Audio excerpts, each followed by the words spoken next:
نحمده ونصلي على رسوله الكريم اما بعد فاعوذ بالله من الشيطان الرجيم بسم الله الرحمن الرحيم رب اشرح لي صدري ويسر لي امري واحلل عقدة من لساني يفقهوا قولي رب زدني علما رب زدني علما رب زدني علما. سورۃ النساء. سورۃ النساء قرآن کی چوتھی سورت جو کہ مدنی سورت ہے. النساء کا مطلب ہے عورت کی سورت، جس کا نام ہی عورت پہ رکھا گیا. پورے قرآن میں کوئی ایسی صورت نہیں جس کو الرجال یا مردوں کے لیے کوئی نام اس کو دیا گیا ہو. سمجھ رہے ہیں نا بات کو؟ کیا پتہ چلتا ہے اس سے؟ جی، اللہ کی نظر میں عورتوں کی امپورٹنس، ان کی اہمیت. ہم کہتے ہیں نا عورتوں کا بڑا گلہ ہوتا ہے، بہت شکوے شکایات ہے، مرد تو جاتے ہیں نماز پڑھ لے مسجد میں 27 گنا ان کو ثواب زیادہ مل گیا، میں تو گھر کے کاموں سے ہی فارغ نہیں ہوتی. بھئی آپ کاموں سے فارغ نہ ہوں، لیکن ایون آپ اپنے بیڈ روم میں بھی نماز پڑھیں، اس کا اجر بھی آپ کو اتنا ہی ملے گا. وہ عورت جو گھر کی صفائی کرتے ہوئے اللہ کا ذکر کرتی رہے، آپ صلی اللہ علیہ وسلم نے فرمایا اللہ کی قسم جس کی مٹھی میں محمد صلی اللہ علیہ وسلم کی جان ہے، اس کا اجر اتنا ہی ہے جیسے وہ حرم میں جھاڑو دے رہی ہو. بیت اللہ حرم شریف کا درجہ ہمارے گھروں کے برابر. کب؟ جب ہماری زبان اللہ کی ذکر میں مصروف ہو. سورۃ النساء مدنی سورت. یہ ایک ایسی سورت ہے جو ہجرت کے 8 مہینے بعد نازل ہوئی. ہجرت مسلمانوں نے، صحابہ کرام نے آپ صلی اللہ علیہ وسلم کے ساتھ کہاں سے کہاں کی؟ مکہ سے مدینہ کی، اور 8 مہینے بعد اس سورت کا نزول ہوا. بخاری کی روایت ہے، بخاری میں حدیث شریف ہے، حضرت عائشہ رضی اللہ عنہ روایت کرتی ہیں کہ میری رخصتی کے بعد یہ سورت نازل ہوئی. یہ ایک ایسی سورت ہے جس میں عورتوں کے مسائل کے بارے میں بتایا گیا. ٹھیک ہے نا؟ تو اگر آپ کو کوئی مسئلہ درپیش ہے، ویسے اگر دیکھا جائے سورہ بقرہ میں ہم کتنا کچھ پڑھ چکے، سب ہمارے ہی بارے میں ہے، لیکن عورت کو مزید امپورٹنس دینے کے لیے اور مزید اس کے مسائل کو حل کرنے کے لیے، اس کی زندگی آسان کرنے کے لیے اللہ سبحانہ وتعالیٰ نے سورۃ النساء کے نام پہ ایک سورت نازل فرمائی. اس سورت کو سورۃ العدل والرحمہ بھی کہا گیا. ایسی سورت جس میں انصاف کیا گیا. کس قسم کا انصاف؟ جب ہم پڑھیں گے انشاءاللہ آپ کو پتہ چلے گا، لیکن ذہن میں رکھیں سورۃ العدل ورحمہ اور رحمت والی سورت. اللہ سبحانہ تعالیٰ نے عورتوں پر سے ظلم کو ہٹا کر ان پہ رحمت برسائی، اس میں احکامات دے کر. آئیے دیکھتے ہیں کہ کیا ہے اس میں. اعوذ باللہ من الشیطان الرجیم بسم اللہ الرحمن الرحیم. یا ایھا الناس، اے لوگوں. عوام الناس سب کو مخاطب کیا گیا ہے. ہر انسان کو کیا کرنا ہے؟ اتقو، ڈرو. کس سے ڈریں؟ اپنے رشتہ داروں سے ڈریں. ہے لوگ کیا کہیں گے؟ اللہ سبحانہ تعالیٰ فرماتے ہیں ڈرو کس سے؟ ربکم الذی، اپنے رب سے. ربکم، اپنے رب سے ڈرو. کیا پتہ چلا؟ اس سے پتہ چلتا ہے کہ ڈرنے کا حق جو ہے وہ صرف اور صرف اللہ کا ہے، لیکن ہم لوگوں نے اس حق کو لوگوں کے سپرد کر دیا. کبھی ہمیں ہسبینڈ سے ڈر لگتا ہے، کبھی اپنے جوان بچوں سے ڈر لگتا ہے، کبھی رشتہ داروں سے. ہے لوگ کیا کہیں گے؟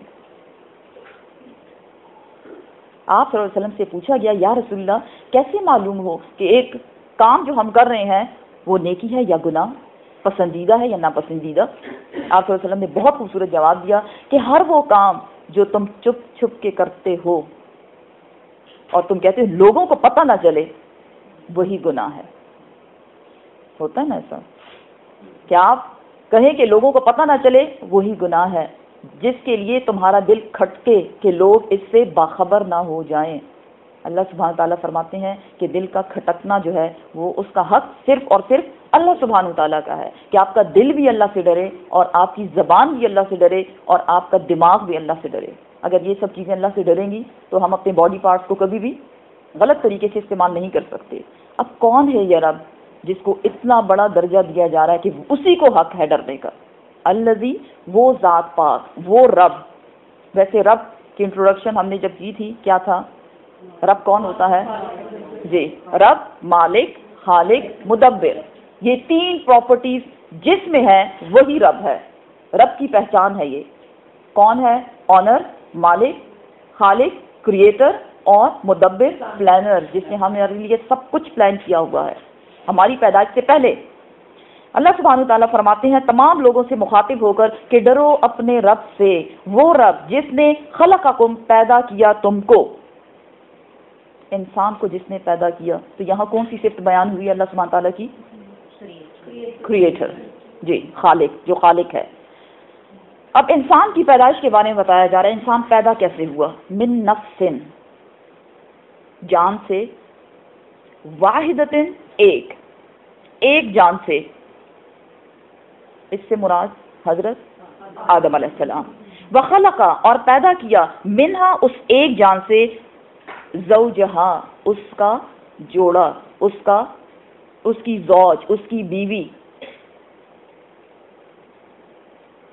وبثا، اور پھیلا دیا، منہما، ان دونوں سے، پھیلا دیا ان دونوں سے، رجالن، مردوں کو، کثیرن، بہت سے، ونساءن، اور بہت سی عورتیں. کثیرن دونوں کے ساتھ ہے، رجال کے ساتھ بھی اور نساء کے ساتھ بھی. کیا پتہ چلا اس سے؟ کہ انسان کی پیدائش مرد اور عورت کے ملاپ سے ہوتی ہے. یہ اللہ سبحانہ وتعالیٰ کا قانون ہے. اب اس مرد اور عورت کو کیسے ملایا گیا؟ نکاح کے رشتے میں ان دونوں کو باندھ دیا گیا. اس لیے نکاح کو آدھا ایمان بھی کہا جاتا ہے. انسان کی پیدائش کہاں سے ہوئی؟ حضرت آدم علیہ السلام کو اللہ سبحانہ وتعالیٰ نے بغیر ماں اور بغیر باپ کے مٹی سے بنایا، پھر اس میں اپنی طرف سے روح پھونکی اور وہ چلتا پھرتا انسان بن گیا. اور آج دیکھیں انسان کہتا ہے کہ کون ہے رب. کیا تھا وہ؟ مٹی کا پتلا. اور پھر اللہ سبحانہ وتعالیٰ نے، احادیث شریف ہمیں بتاتی ہیں کہ حضرت آدم علیہ السلام سو رہے تھے اور جب وہ جاگے تو ان کی لیفٹ سائڈ پہ بی بی ہوا تھی، جن کو ان کی پسلی سے، بائیں طرف کی پسلی سے بنایا گیا. آپ صلی اللہ علیہ وسلم نے فرمایا کہ عورت کو آدم علیہ السلام کی اس پسلی سے بنایا گیا جو اوپر کی طرف ہے، دل کے قریب ترین، اور جو سب سے زیادہ ٹیڑھی ہے. اس لیے عورت کو سیدھا کرنے کی کوشش نہ کرنا، اس کو اسی طرح رہنے دو، کیونکہ اللہ نے اس کو ایسے بنایا ہے. تو اللہ سبحانہ وتعالیٰ نے حضرت آدم علیہ السلام ہی سے کس کو؟ حضرت بی بی ہوا کو بنایا. پھر ان دونوں کے ساتھ کیا کیا؟ دونوں کو ملانے کے بعد اللہ سبحانہ وتعالیٰ نے ان کی اولادوں میں بہت سے مرد اور بہت سی عورتیں پیدا کر دیں، جس سے کیا پتہ چلا کہ اولاد میں بیٹیاں بھی اولاد ہیں اور بیٹے بھی اولاد ہیں. یہ الگ بات ہے کہ لوگ پریفرنس دیتے ہیں بیٹوں کو، ہوتا ہے نا ایسا، اکثر گھروں میں ایسا ہوتا ہے. لیکن اللہ سبحانہ تعالیٰ کیا فرماتے ہیں کہ رجال اور نساء کثیرن، بہت سے مرد بھی تھے اور عورتیں بھی. واتقوا اللہ، اور ڈرو اللہ سے. مزید دوسری بار بتایا جا رہا ہے اللہ سے ڈرو. کون ہے یہ رب؟ الذی، وہ جو، تساءلون، تم مانگتے ہو، بھی، اس کے نام کے ساتھ، اپنے حقوق، اپنے حق کا مطالبہ کرتے ہو. ہوتا ہے نا سم ٹائم حالات کچھ ایسے ہو جاتے ہیں، کوئی بات نہیں مان رہا، آپ اسے کہتے ہیں اللہ سے ڈرو، کچھ خوف کرو خدا کا. تو وہ اللہ سبحانہ تعالیٰ بیسیکلی بتانا چاہ رہے ہیں کہ وہ رب، وہ ذات، اس سے ڈرو جس سے تم لوگوں کو ڈراتے ہو. سمجھ رہے بات کو؟ اس سے پہلے تم خود ڈرو، پھر دوسروں سے کہو. ہم دوسروں کو تو ڈراتے ہیں لیکن خود تو وہ اللہ سبحانہ تعالیٰ بتانا چاہ رہے ہیں کہ تم خود بھی ڈرو اس سے جس سے تم لوگوں کو ڈراتے ہو. والارحام، اور جس کے نام پہ تم رشتہ داروں سے اپنے حقوق طلب کرتے ہو. پہلے والے میں ڈرانا وہ بھی حق کے سلسلے میں آتا ہے، ارحام اسپیشلی رشتہ دار. اور پیچھے ہم پڑھ چکے سورہ بقرہ میں کہ تم ان رشتوں کو جوڑو جس کا اللہ سبحانہ وتعالیٰ نے جوڑنے کا حکم دیا ہے، نہ کہ ان کو کاٹا جائے، صلہ رحمی کی جائے بیسیکلی. ان اللہ، بے شک اللہ سبحانہ وتعالیٰ، کانا ہے وہ، علیکم تم پر، رقیبا، رقیب، نگران. واچ کر رہا ہے سب کو، کون اللہ سے کتنا ڈرتا ہے اور کون اپنی رشتہ داریوں کو کس طرح سے نبھاتا ہے۔ یہ تو تھی انسان کی تخلیق کے بارے میں۔ اب آگے عورتوں کے بارے میں اور یتیم بچوں کے بارے میں، اس لیے اس سورت کو سورۃ العدل، انصاف والی سورت، والرحمہ یعنی یتیموں پر رحمت کی گئی۔ یتیم کون ہوتا ہے؟ جس کا باپ فوت ہو جائے۔ لیکن یہ یاد رکھیں کہ جب بچہ چھوٹا ہے تو وہ یتیم ہے، لیکن اگر وہ بالغ ہے تو وہ یتیم کی کیٹیگری میں نہیں آتا، ٹھیک ہے نا؟ ایسا نہیں ہے کہ کوئی بالغ ہے اس کا والد فوت ہو جائے آپ اس کو یتیم کہ اس کو یتیم نہیں کہا جا سکتا۔ آپ صلی اللہ علیہ وسلم نے فرمایا یتیم وہ ہے جو نابالغ ہے۔ وآتوا اور دو، یتاما یتیموں کو، اموالہم ان کے مال، ولا اور نہ، تتبدلوا نہ تم تبدیل کرو، الخبیثہ گندے مال کو، ناقص مال کو، خراب مال کو، بالطیب پاکیزہ سے، اصلی والے مال سے، اچھے والے مال سے، ولا اور نہ، تأکلوا تم کھاؤ، اموالہم ان کے مال، کن کے مال؟ یتیم کی بات ہو رہی ہے، یتیموں کے مال، الی اموالکم اپنے مالوں کے ساتھ، انہو بے شک وہ، کانا ہے وہ، حوبن کبیرہ بہت بڑا خراب غلط قسم کا گناہ۔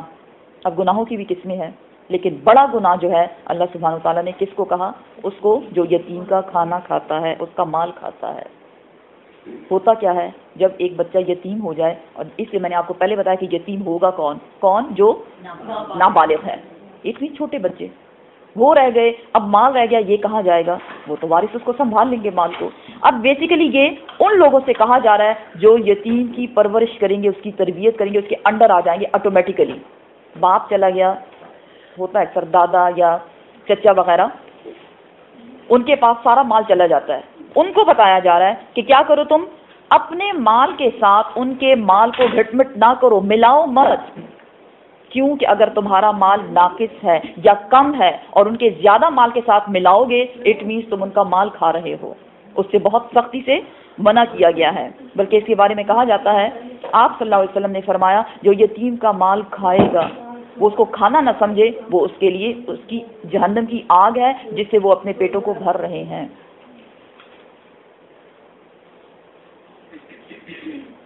وَإِنْ خِفْتُمْ اور اگر تم کو ڈر ہو، اور اگر تم کو ڈر ہو، اللہ یہ کہ تقسطوا اللہ یہ کہ نہیں، تقسطوا تم انصاف کر سکو گے، فی الیتامى یتیموں کے بارے میں۔ اب یہاں یتیم سے مراد یتیم بچیاں ہیں، یتیم بچیوں کے بارے میں تم انصاف نہیں کر سکتے۔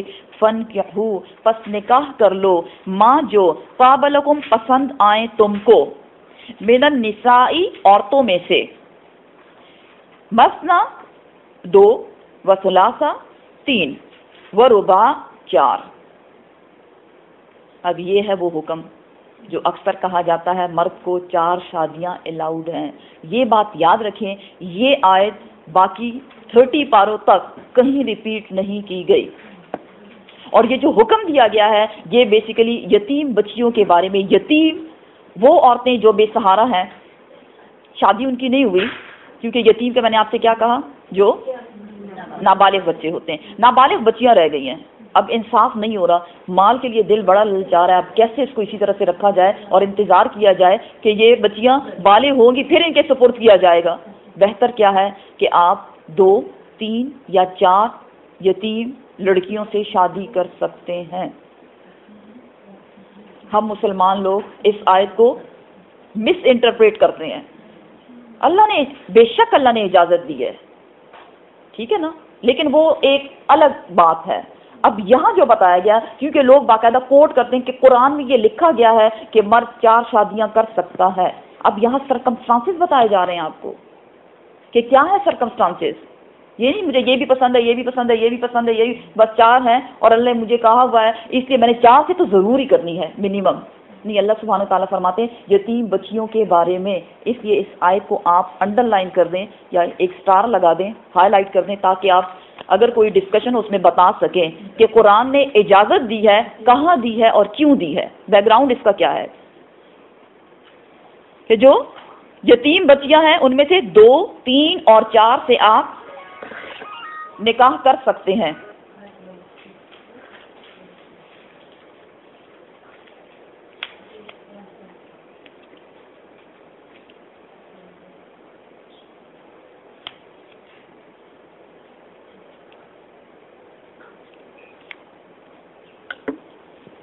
فَإِن پھر اگر، اب اگلی بات جو ہے وہ زیادہ قابل غور ہے. خف تم اگر تم کو ڈر ہو اللہ یہ کہ نہیں تعدلو تم انصاف کر سکو گے فواحدتن بس ایک ہی کافی ہے.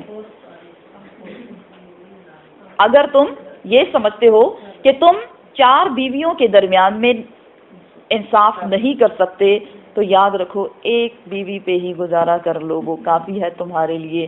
آپ صلی اللہ علیہ وسلم نے فرمایا، صحیح حدیث شریف ہے کہ قیامت کے روز وہ شخص جس نے اپنی 2 بیویوں کے درمیان انصاف نہیں کیا اپنی قبر سے آدھے دھڑ کے ساتھ اٹھایا جائے گا. آدھا دھڑ سمجھتے ہیں؟ ہاف باڈی کے ساتھ. وہ جو دنیا میں ٹھیک ٹھاک چلتا پھرتا تھا، 2 آنکھیں، 2 ٹانگیں، 2 ہاتھوں کے ساتھ، چلتا نہیں بلکہ بھاگتا تھا، اور پھر جب 4 شادیاں کی تو اڑنا بھی شروع کر دیا اس نے. اللہ سبحانہ وتعالیٰ فرماتے ہیں کہ اگر تم انصاف نہیں کر سکتے تو ایک کافی ہے، بجائے اس کے کہ قیامت کے روز آدھے دھڑ کے ساتھ اٹھایا جائے انسان کو. تو ایک بات میں آپ کو بتاؤں کہ اگر دوسری شادی مرد کرتا ہے، فار ایگزامپل کوئی بھی ظاہر ہے سرکمسٹانسز ہیں اس کے، لیکن یہ عورت سے زیادہ بڑھ کر امتحان جو ہے وہ مرد کے لیے ہے، کیونکہ ہمیں صحیح حدیث شریف بتا رہی ہے کہ آدھے دھڑ کے ساتھ کتنا انصاف وہ کر سکے گا. ٹھیک ہے اپنی کوشش کرے، واللہ عالم، اللہ کو پتا کہ وہ کتنا انصاف کرے گا، لیکن پھر بھی اگر کچھ ادھر ادھر ہو گیا تو کیا بتایا کہ قیامت کے روز اس کو آدھے دھڑ کے ساتھ اٹھایا جائے گا. او ما ملکت یا جس کے مالک ہوئے ایمانکم تمہارے دائیں ہاتھ، یعنی جو یہ او ما ملکت ایمانکم کون ہوتا ہے؟ یہ وہ عورتیں ہیں جو جنگ میں ہاتھ لگ جائیں.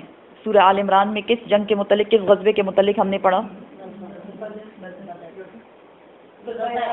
غزوہ احد کے بارے میں. اور اس میں ہم نے کیا پڑھا کہ جیتی ہوئی جنگ جب ہار میں بدلی تو 70 سے زیادہ صحابہ کرام شہید ہو گئے، تو کتنی زیادہ عورتیں باقی بچی. اسی طرح پھر دشمن کی جو باقی بچ گئی، تو جو جنگ میں بیسیکلی عورتیں ہاتھ آتی ہیں اس کی ڈیٹیل انشاءاللہ نیکسٹ پارے میں آئے گی، پھر میں آپ کو ڈیٹیل سے بتاؤں گی. وہ ہوتی ہیں کون عورتیں؟ ما ملکت ایمانکم، کہ تمہارے دائیں ہاتھ جن کے مالک ہوئے ان سے تم نکاح کر لو.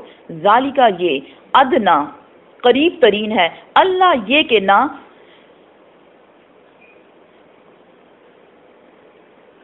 نہ تعولو کہ نہ تم بے انصافی کرو. یہ زیادہ قریب ہے کس کے؟ انصاف کے، عدل کے. سورۃ العدل، عدل کی بات ہو رہی ہے. انصاف کیا ہوگا کہ تم ایک ہی بیوی رکھو بجائے اس کے کہ تم 4 میں انصاف نہ کر سکو. وآتو اور دو النساء عورتوں کو صدقات ہن، صدقہ سے یہاں مراد ہے انڈر لائن کریں مہر، ہن ان کو. شادی کی بات ہو رہی ہے نا، اوپر آیت میں شادی کی بات گزر چکی، اب شادی مفت میں تھوڑی نہ ہوئی. اللہ سبحانہ تعالیٰ فرماتے ہیں عورتوں کو ان کا مہر دے دو، نہلتن خوشی سے، رضامندی سے، جو تم نے مقرر کیا تھا. فَإِن پھر اگر طبنا پھر اگر وہ معاف کر دیں لکم تمہارے لیے، کچھ بخش دیں، انشیئن اس میں سے، انشیئن کوئی چیز، منہم اس میں سے جو مقرر کیا گیا تھا، نفسن اپنی خوشی سے، زبردستی نہیں کہ مہر معاف کر دو، نہیں، اگر وہ اپنی خوشی سے مہر کا کچھ حصہ معاف کر دیتی ہے. عورت سے یہ نہیں کہا گیا کہیں بھی پورے قرآن میں کہ تم اپنا مہر معاف کر دو، لیکن یہاں کیا بتایا جا رہا ہے؟ اگر کوئی عورت اپنی خوشی سے اپنے مہر کا کچھ حصہ، یہاں سارا بھی نہیں لکھا ہوا کیونکہ انشیئن کچھ حصہ اگر وہ معاف کر دیتی ہے، نفسن اپنی رضامندی سے، اپنی خوشی سے، فکلوہ پس کھاؤ اس کو. کون کھائے اس کو؟ جی ہسبینڈ کی بات ہو رہی ہے، شوہر اس کو کھا سکتا ہے. ہنیئم مریئا خوشی سے اور مزے لے لے کر، کیونکہ وہ اپنی رضامندی سے دے رہی ہے. یہ یاد رکھیں نکاح کا جو سب سے امپورٹنٹ چیز جو ہے اس میں وہ ہے مہر. مہر ادا کیا جائے گا. مہر وہ رقم ہوتی ہے یا سونے کی صورت میں یا کوئی بھی چیز لوگ کوئی بھی چیز اس کو رکھ سکتے ہیں جو ہسبینڈ اپنی خوشی سے عورت کو دیتا ہے جب وہ اپنے آپ کو اس کے حوالے کر دیتی ہے نا. تو یہ ہے کہ اور مردوں کو بتایا گیا کہ خوشی سے دو، اور عورتوں سے کیا کہا گیا ہے کہ تم اس کو لے لو، عورت اس کو لے لے. پیچھے ہم سورہ بقرہ میں اس کی ساری ڈیٹیل پڑھ چکے ہیں کہ اگر وہ ہاتھ لگائے اور پھر طلاق دے پھر کتنا مہر ہوگا، اور اگر وہ ہاتھ لگائے بغیر اس کو طلاق دے دے پھر کتنا مہر ہوگا. اس کی ڈیٹیل میں نہیں جاؤں گی. اینی ویز یہاں جو سمجھنے والی بات ہے وہ یہ ہے کہ عورت چاہے تو وہ مہر کا کچھ حصہ اگر معاف کر دے تو مرد کے لیے اس میں کوئی گناہ نہیں، کوئی برائی نہیں کہ وہ اس کو خوشی سے مزے لے کر کھا لے. ولا اور نہ تو تم دو السفہاء بے وقوفوں کو یا چھوٹی عمر والوں کو، نابالغوں کو، اموالکم ان کے مال. اب یہاں بھی کس مال کی بات ہو رہی ہے؟ یتیم کے مال کی بات ہو رہی ہے. بیسیکلی منع کیا جا رہا ہے کہ تم یتیموں کو، جو سفہاء ہیں، ابھی سفہاء میں چھوٹا بچہ یا وہ بے وقوف ہے، تھوڑا عقل ابھی نہیں ہے، ضروری نہیں ہے کہ عمر کے ساتھ انسان میں عقل بھی آئے. سم ٹائمز عمر زیادہ ہوتی ہے، عقل کم ہوتی ہے، اور سم ٹائمز عمر چھوٹی ہوتی ہے لیکن عقل زیادہ ہوتی ہے. لیکن اس کو بھی نہیں دیکھا جائے گا کیونکہ آگے ہمیں بتایا جائے گا کہ کب دو. کیا کہا جا رہا ہے؟ سفہاء کو ان کا مال نہ دو جو یتیم ہے. التی وہ جو، کس مال کی بات ہو رہی ہے؟ جعل اللہ بنایا اللہ نے، لکم تم کو، قیامن نگران. کس کے مال کا؟ جی آپ سرپرست ہیں، آپ اس کے گارڈین ہیں، مال آپ کے ہاتھ میں ہے. اللہ سبحانہ وتعالیٰ فرماتے ہیں ان کا مال نہ دو. ان کا تو مال ہے، کیوں نہ دیں ہم؟ اس لیے کہ وہ اس مال کو ضائع کر دیں گے. تو کیا کرو؟ ورزقوہم اور کھلاؤ ان کو. کس میں سے؟ ان کے مال میں سے. فیہا اس میں سے. وقسوہم اور پہناؤ ان کو. وقولو اور کہو ان سے، لہم ان سے، وقولو اور کہو لہم ان سے، قولا معروفا اچھی بات، بہترین بات.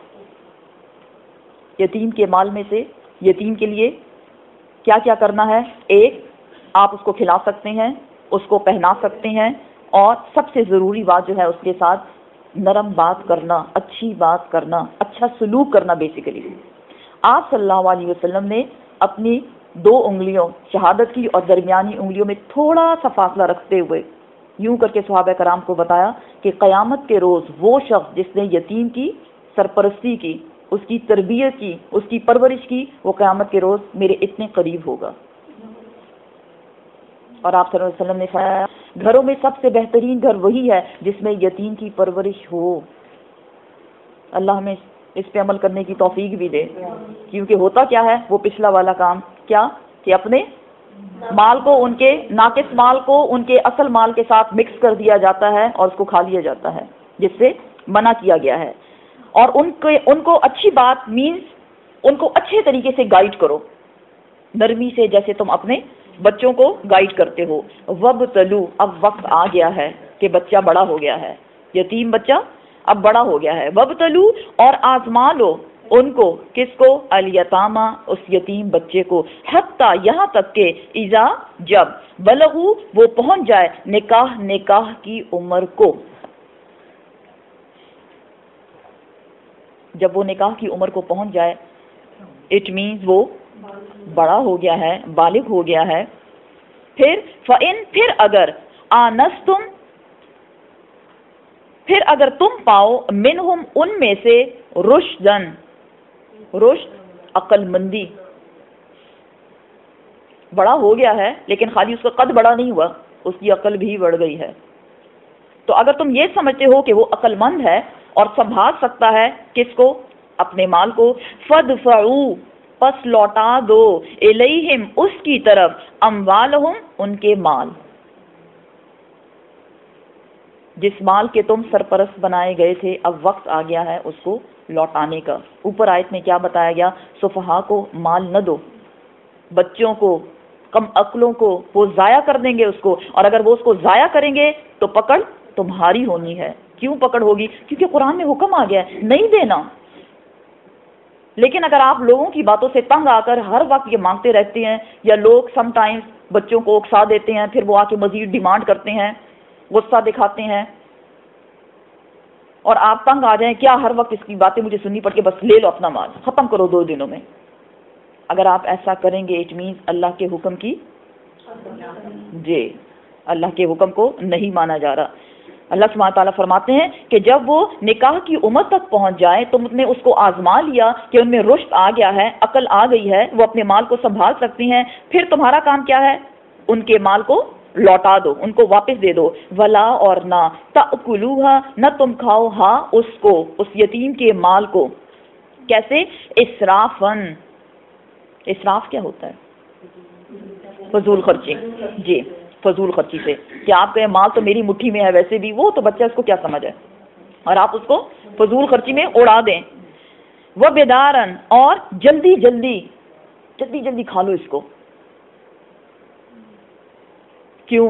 اب آگے اللہ سبحانہ تعالیٰ بتا بھی رہے ہیں کہ یہ جو فضول خرچی سے آپ مال اڑائیں گے یتیم کا اور اس کو جلدی جلدی کھائیں گے، ڈر کس بات کا ہے؟ ان یہ کہ یکبرو، وہ بڑے ہو جائیں گے، ہے وہ تو بڑے ہو جائیں گے، پھر کیا ہوگا، مجھ سے لے لیں گے، چلو جلدی جلدی اس کو کھا لیں، اپنی ساری ضروریات پوری کر لیں۔ اللہ سبحانہ تعالیٰ نے اس سے منع فرمایا ہے، بلکہ کیا فرمایا؟ وَمَنْ كَانَ، اور اگر ہے کوئی شخص، وہ شخص جو سرپرست ہے، اس کی بات ہو رہی ہے، جو یتیم کو پالنے والا ہے، غنیًا، مالدار، اللہ نے اس کو اپنا بہت کچھ دے رکھا ہے، تو کیا کرے گا وہ؟ فَلْيَسْتَعْفِفْ، پس وہ معاف کر دے۔ کس کو؟ کس کو معاف کر دے؟ وہ معاف کر دے اجرت لینے سے۔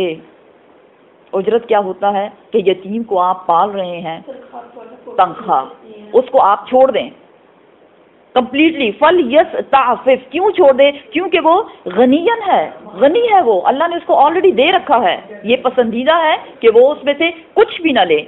وَمَنْ كَانَ، اور جو شخص ہے، فقیراً، ضرورت مند، فقیر ہے، ضرورت مند ہے، لیکن وہ سرپرست ہے، گارڈین ہے، فَلْيَأْكُلْ، پس چاہیے کہ وہ کھائے، بالمعروف، اچھے طریقے کے ساتھ۔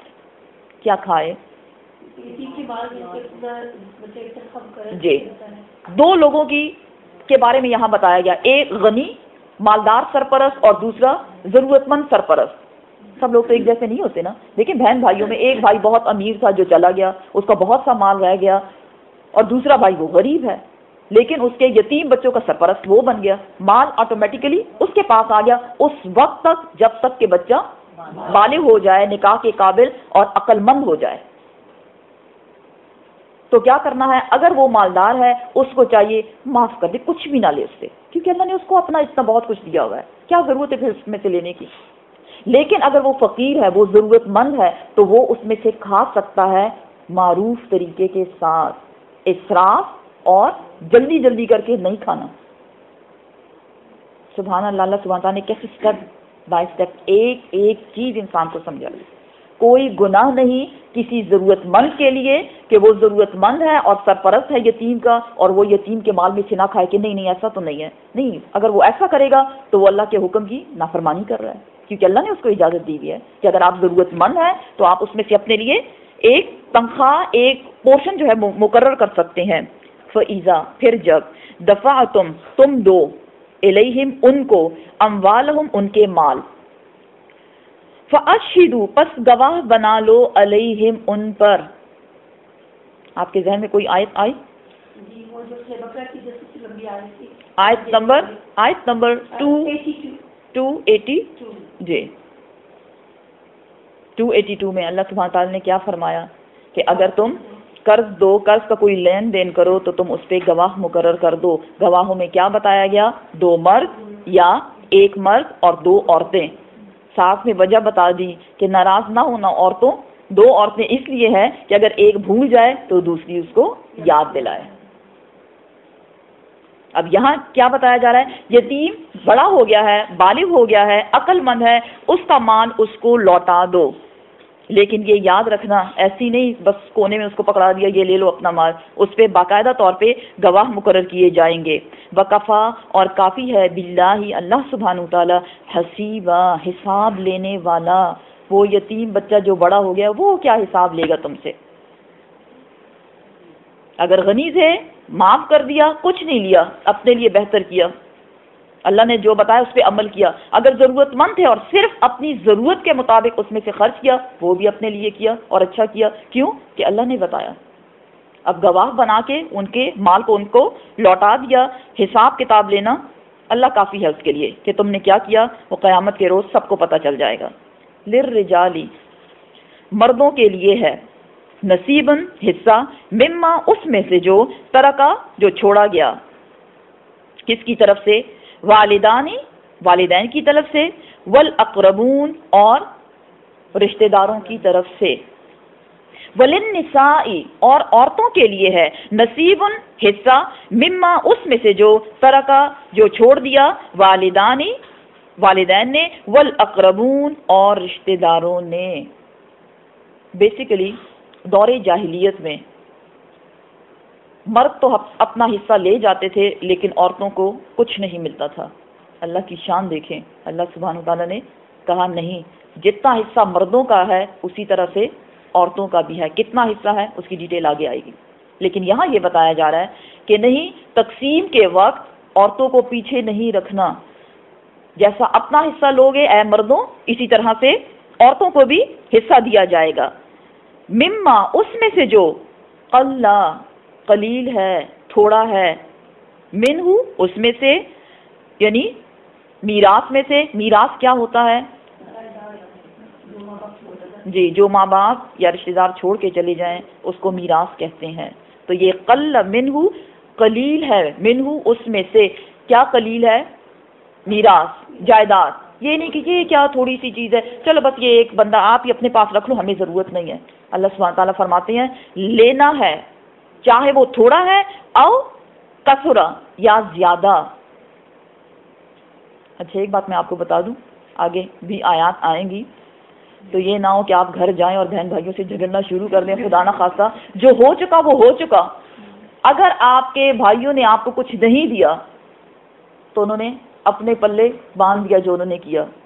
اگر آپ نے خوشی سے معاف کر دیا اور آپ جا کے ان کو یہ آیت بتائیں نہیں لکھا ہوا ہے لے لو چاہے تھوڑا یا زیادہ. نہیں، قرآن ہم اس لیے نہیں پڑھتے، ٹھیک ہے نا، لیکن الحمدللہ اگر اللہ نے ہمیں کچھ دیا ہوا ہے الحمدللہ الحمدللہ، اور آگے ہماری اولادیں ہیں، وہ ناانصافیاں جو ہمارے ساتھ یا کسی کے ساتھ ہو چکی وہ ہم اپنی اولادوں کے ساتھ نہیں ہونے دیں گے. اس لیے میں آپ سے اکثر کہتی ہوں کہ ان آیات کو اپنی بچوں کے ساتھ بھی شیئر کیا کرے تاکہ ان کو بھی پتہ چلے.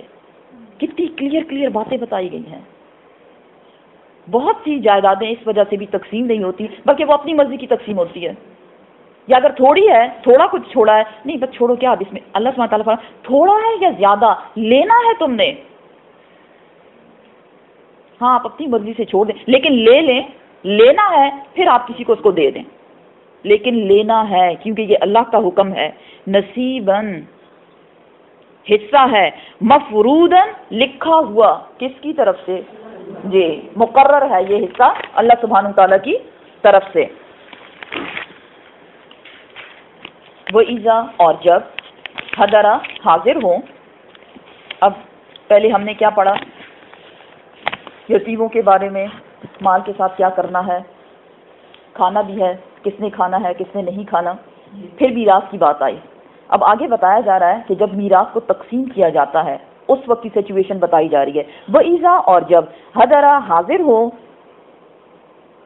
قسمت تقسیم کے وقت، اولو القربہ قریبی رشتہ دار، والیتامہ اور یتیم، والمساکین اور مساکین. اب یہ کون لوگ ہیں؟ یہ وہ لوگ ہیں جو رشتہ داروں میں شامل ہیں لیکن ورثاء میں شامل نہیں ہیں. ورثاء میں کون ہوتا ہے؟ والدین، اولاد.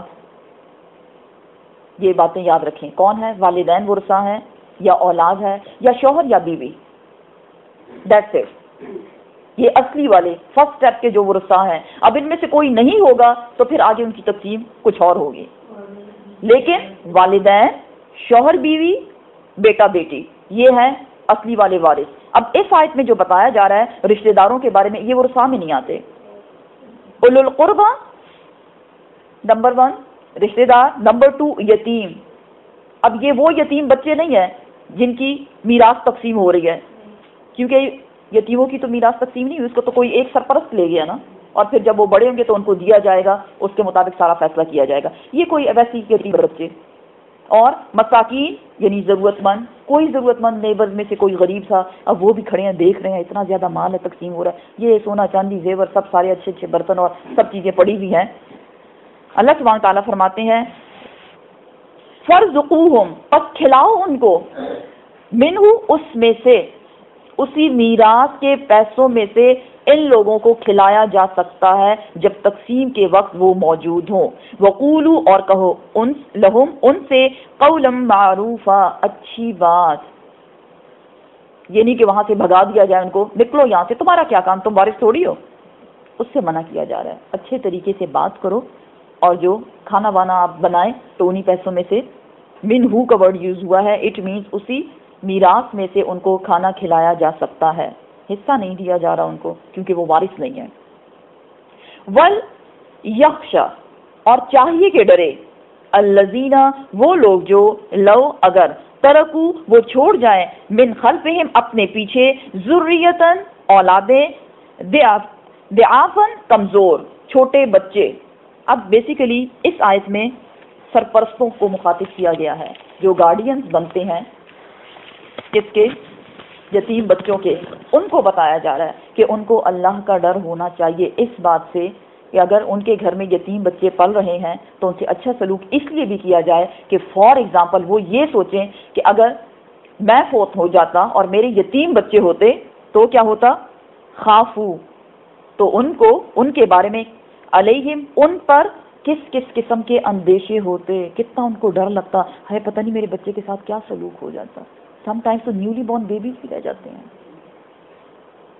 پھر ان کی تربیت کرنا، ان کی پرورش کرنا، ان کا خیال رکھنا کس کا کام ہے، اس کے گارڈین کا۔ یہاں گارڈین کو بیسیکلی اللہ کا خوف دلایا جا رہا ہے کہ تم اس بات سے ڈرو، آج اس کی فوتگی ہو گئی ہے، کل کو اگر تمہاری ہو جاتی اور تمہارے بچے چھوٹے ہوتے اور اس کو کوئی پالتا تو تم کیا کیا سوچتے کہ ٹائم پہ بچے کو کھانا ملے، ٹائم پہ اس کو کپڑے ملے، وہ اچھی جگہ پہ رہے، اچھی تعلیم اس کو ملے۔ تو اگر تم اپنی اولادوں کے لیے یہ سوچ سکتے ہو تو تمہیں چاہیے کہ یتیم بچوں کے لیے بھی ایسا ہی سوچ رکھو۔ فَلْيَتَّقُوا اللَّهَ، پس چاہیے کہ اللہ سے ڈرے وہ، وَلْيَقُولُوا، اور وہ کہیں، قَوْلًا سَدِيدًا، سیدھی بات، سچی بات،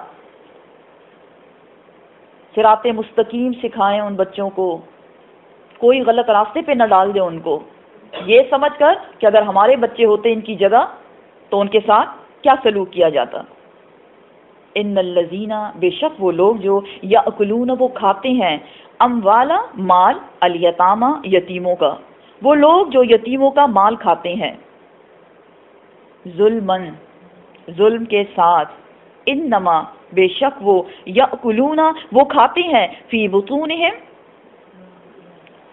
بطونہم، اپنے پیٹوں میں، نارا، آگ کو۔ وہ یہ نہ سمجھے کہ وہ مزے مزے لے کے اچھے اچھے کھانے کھا رہے ہیں، بلکہ اس کھانے کی مثال ایسی ہے جیسے وہ اپنے پیٹوں کو آگ سے بھر رہے ہیں۔ اللہم اجرنا من النار۔ وَسَيَصْلَوْنَ، اور جلد ہی وہ ڈالے جائیں گے، سعیرا، بھڑکتی ہوئی آگ میں۔ یہ بھڑکتی ہوئی آگ کون سی آگ ہے؟ دوزخ کی آگ۔ پہلی والی دنیاوی کھانے کو آگ سے تشبیہ دی گئی، اور دوسری والی سعیرہ سے مراد بھڑکتی ہوئی آگ، یعنی قیامت میں بھی ان کو بھڑکتی ہوئی آگ میں، دوزخ کی آگ میں ڈالا جائے گا۔ اب اتنا زیادہ جو ڈرایا جا رہا ہے اور احکامات دیے جا رہے ہیں، اللہ سبحانہ تعالیٰ نے الحمدللہ بہت کرم کیا ہم پہ کہ اس نے خود ہی تقسیم کر دی کس کو کیا دیا جائے۔ اگلی جو آیات ابھی آ رہی ہیں یہ وراثت سے متعلق ہے۔ ایک بار میں پھر کہوں گی، اگر کسی کے ساتھ کچھ ایسا ہو چکا تو وہ ہو چکا، لیکن ہم اپنے بچوں کے ساتھ کوئی ناانصافی نہیں کرنے دیں گے انشاءاللہ، کیونکہ ہمیں پتہ چلنے جا رہا ہے کہ اللہ سبحانہ تعالیٰ نے ہمیں حکم کیا دیا ہے۔ ان آیات میں جو تقسیم کی گئی ہے یہ اللہ سبحانہ تعالیٰ نے خود کی ہے، کیونکہ قرآن اللہ کا کلام ہے۔ یہ کسی نبی نے، کسی فرشتے نے اس کو نہیں بتایا کہ آپ نے اس کو ایسے ایسے کرنا ہے، نہیں، اللہ سبحانہ تعالیٰ نے ہر انسان کی پوزیشن کو سامنے رکھتے ہوئے اس کے لیے حصہ مقرر کر دیا۔ وراثت کے علم کو علم الفرائض بھی کہا گیا. یہ فرض ہے. ہر قسم کی جائیداد کو ان آیات کو بیس بنا کے تقسیم کیا جائے گا. ویسے علم وراثت جو ہے یہ پراپر جو میتھمیٹیشینز ہوتے ہیں میتھس والے وہ اس کی کیلکولیشن پوری ٹھیک ٹھاک کرتے ہیں اور پھر اس میں تقسیم کی جاتی ہے. سمجھ رہے ہیں بات کو؟ یہاں صرف آپ کو بیسکس بتائے جا رہے ہیں کہ بیسک جو ہے وہ کیا ہے، کرنا کیا ہے. اس میں یہ یاد رکھیں کہ ورثہ میں والدین، بیٹا بیٹی اور شوہر یا بیوی یہ لوگ شامل ہیں. اب وراثت کی تقسیم ہونے سے پہلے کیا کیا جائے گا؟ سب سے پہلے دیکھا جائے گا کہ اس مال میں سے اگر اس میت نے کسی سے قرض لیا ہو تو اس قرض کو ادا کیا جائے. یہی وجہ ہے کہ آیت الدین 282 جو سورت وہ آیت گزر چکی ہے سورہ بقرہ میں، اس میں کیا کہا گیا؟ لکھ لو. فَلْيَكْتُبْ، پس چاہیے کہ لکھا جائے قرض کو. یہ اس لیے کہا جاتا ہے کیونکہ اب کوئی بھی منہ اٹھا کے آ جائے اتنی زیادہ جائیداد ہے، اس نے تمہارے باپ نے تو مجھ سے اتنے اتنے کروڑ اتنے لاکھ لیے تھے، کیا ہے ثبوت اس کے پاس؟ اور اگر لیے بھی تھے فار ایگزامپل تو ہمارا جی تھوڑی نہ چاہے گا اس کو دینے کے لیے. اس لیے اللہ سبحانہ تعالیٰ نے کیا فرمایا؟ لکھ لو. لکھائی کرنی ضروری ہے تاکہ کوئی اندیشہ نہ رہے. دوسری بات، روزے جو اس کے چھوٹ گئے ہیں اس کا فدیہ اسی مال سے دیا جائے. ورثہ اس کے روزے رکھ سکتے ہیں، اگر ورثہ روزے رکھنا نہ چاہیں تو اس کے مال سے فدیہ نکالا جائے گا. اور کیا کیا جائے گا؟ اگر وہ صاحب حیثیت تھا اور حج اس پہ فرض تھا تو اس کا حج بدل کروایا جائے. اگر اس نے مال میں سے زکوٰۃ نہیں نکالی تھی تو اس میں سے زکوٰۃ نکالی جائے. لیکن اگر اس کی نمازیں قضا ہو گئی تھی تو اس کا کیا ہوگا؟ کیا کریں گے؟ اس کا بھی فدیہ دیں گے؟ جی اس کا فدیہ نہیں ہے. یہ ایک مس انڈرسٹینڈنگ ہے کہ لوگ اس کے بھی کیلکولیشن شروع کر دیتے ہیں اور نماز کا کوئی فدیہ نہیں ہوتا. وہ جو پڑھ چکا اپنے لیے پڑھ چکا، اپنے ساتھ لے چکا، لیکن جو اس سے چھوٹ گئی اس کے لیے آپ کچھ نہیں کر سکتے. اسی طرح اس کا جو کفن دفن ہوگا وہ اسی کے پیسوں سے کیا جائے گا. آج کل کیا ہوتا ہے، بچے کہتے ہیں، بیٹا کہتا ہے میں کفن ڈالوں گا، بیٹی کہتی ہے نہیں میں ڈالوں گی. نہیں بھائی اس کی اجازت نہیں. اللہ سبحانہ تعالیٰ نے کیا کہا ہے؟ اسی کے مال میں سے نکالو اور ہر چیز تقسیم کی جائے گی، چاہے وہ پیسہ ہے، چاہے وہ زیور ہے، چاہے وہ چیزیں ہیں، ان سب چیزوں کو تقسیم کیا جائے گا. ایون آپ صلی اللہ علیہ وسلم نے فرمایا وہ چادر جو میت کے اوپر ڈالی گئی تھی قبرستان لے جانے کے لیے، جب واپسی پہ وہ قبرستان ظاہر لائی جاتی ہے، اس کے ساتھ دفنائی تو نہیں جاتی، اس کو بھی اگر صدقہ کیا جائے گا تو ورثاء کی اجازت کے ساتھ، کیونکہ وہ تو کوئی رکھتا نہیں ہے، اس کو دے دیتے ہیں نا کسی غریب کو. لیکن وہ نہیں کہ بس کسی نے اٹھا کے بس کسی کو دے دی، نہیں، ورثاء کی اجازت کے ساتھ اس کو کسی اور کو صدقہ کیا جائے گا.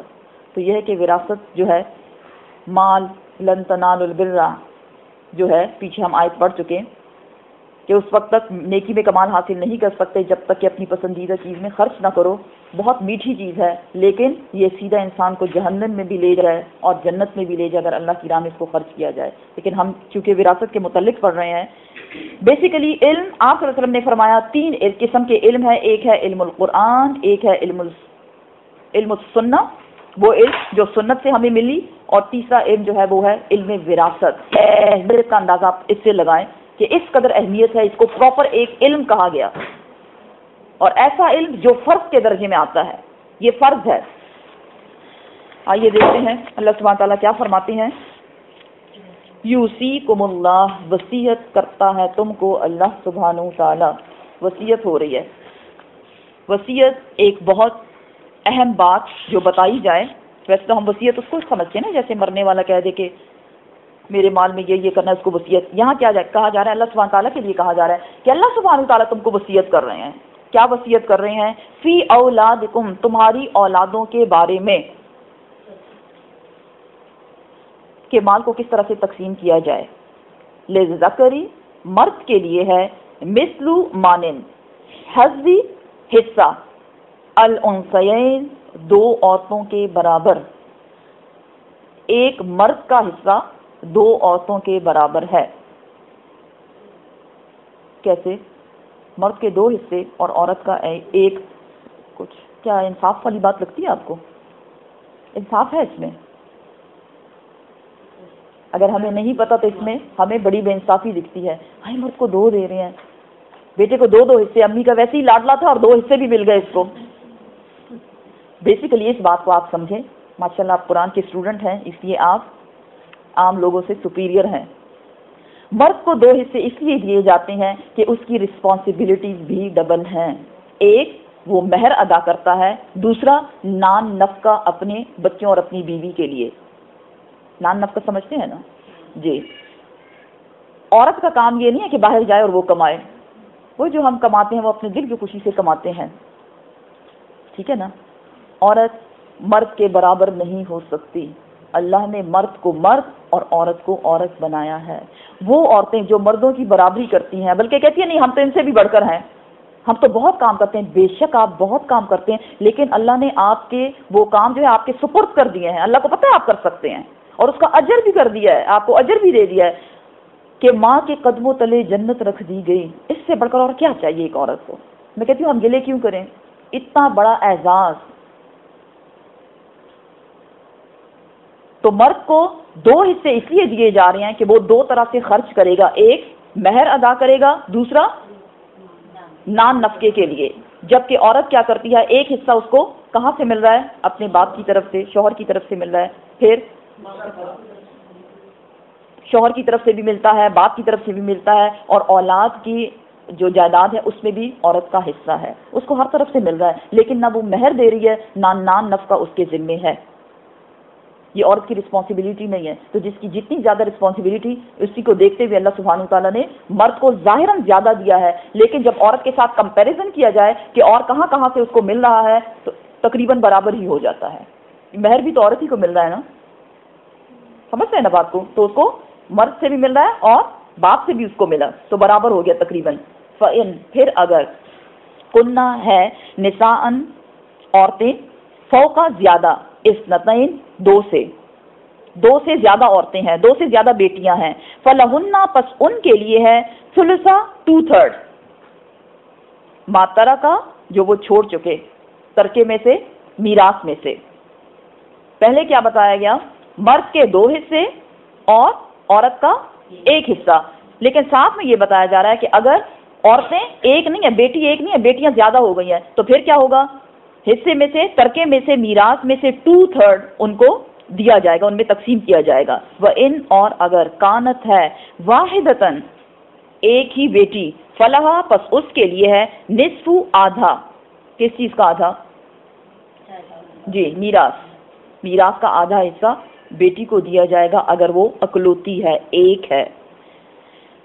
وَلِأَبَوَيْهِ اور والدین کے لیے ہے لِكُلِّ واحدۃ ہر ایک کے لیے، منہما ان دونوں میں سے، سدسن 6واں حصہ، مما اس میں سے، ترکا جو میراث چھوڑ جائے. اب یہاں اوپر والا پورشن جو ہے جہاں بتایا گیا لِلذَّكَرِ مِثْلُ حَظِّ الْأُنثَيَيْنِ، والدین کی جائیداد کی بات ہو رہی ہے، باپ کی جائیداد تقسیم ہو رہی ہے. اس میں بتایا گیا مرد 1، عورت مرد جی ہاں جی. اس لیے یہ بیسک صرف آپ کو بتائی جا رہی ہے، صرف اس کو آپ سمجھیں. پھر کیا بتایا جا رہا ہے کہ اگر عورتیں جو ہیں، بیٹیاں جو ہیں وہ 1 سے زیادہ ہیں تو وہ 2/3 میں شریک ہوں گی. اب جو میتھس اچھی طرح سمجھنے والے ہیں ان کو پتا ہو یہ 2/3 اور 1/3 یہ سب کچھ کیا ہوتا ہے. لیکن اللہ سبحانہ تعالیٰ فرماتے ہیں کہ اگر بیٹی ایک ہی ہے، اکلوتی ہے، تو اس کو فل ساری جو جائیداد ہے اس کا نصف حصہ دیا جائے گا. یہ تو ایک بات والدین کی جائیداد کی بات ہو گئی، اس کو چھوڑیں آپ. اب اگلا پورشن جو شروع ہوتا ہے اس میں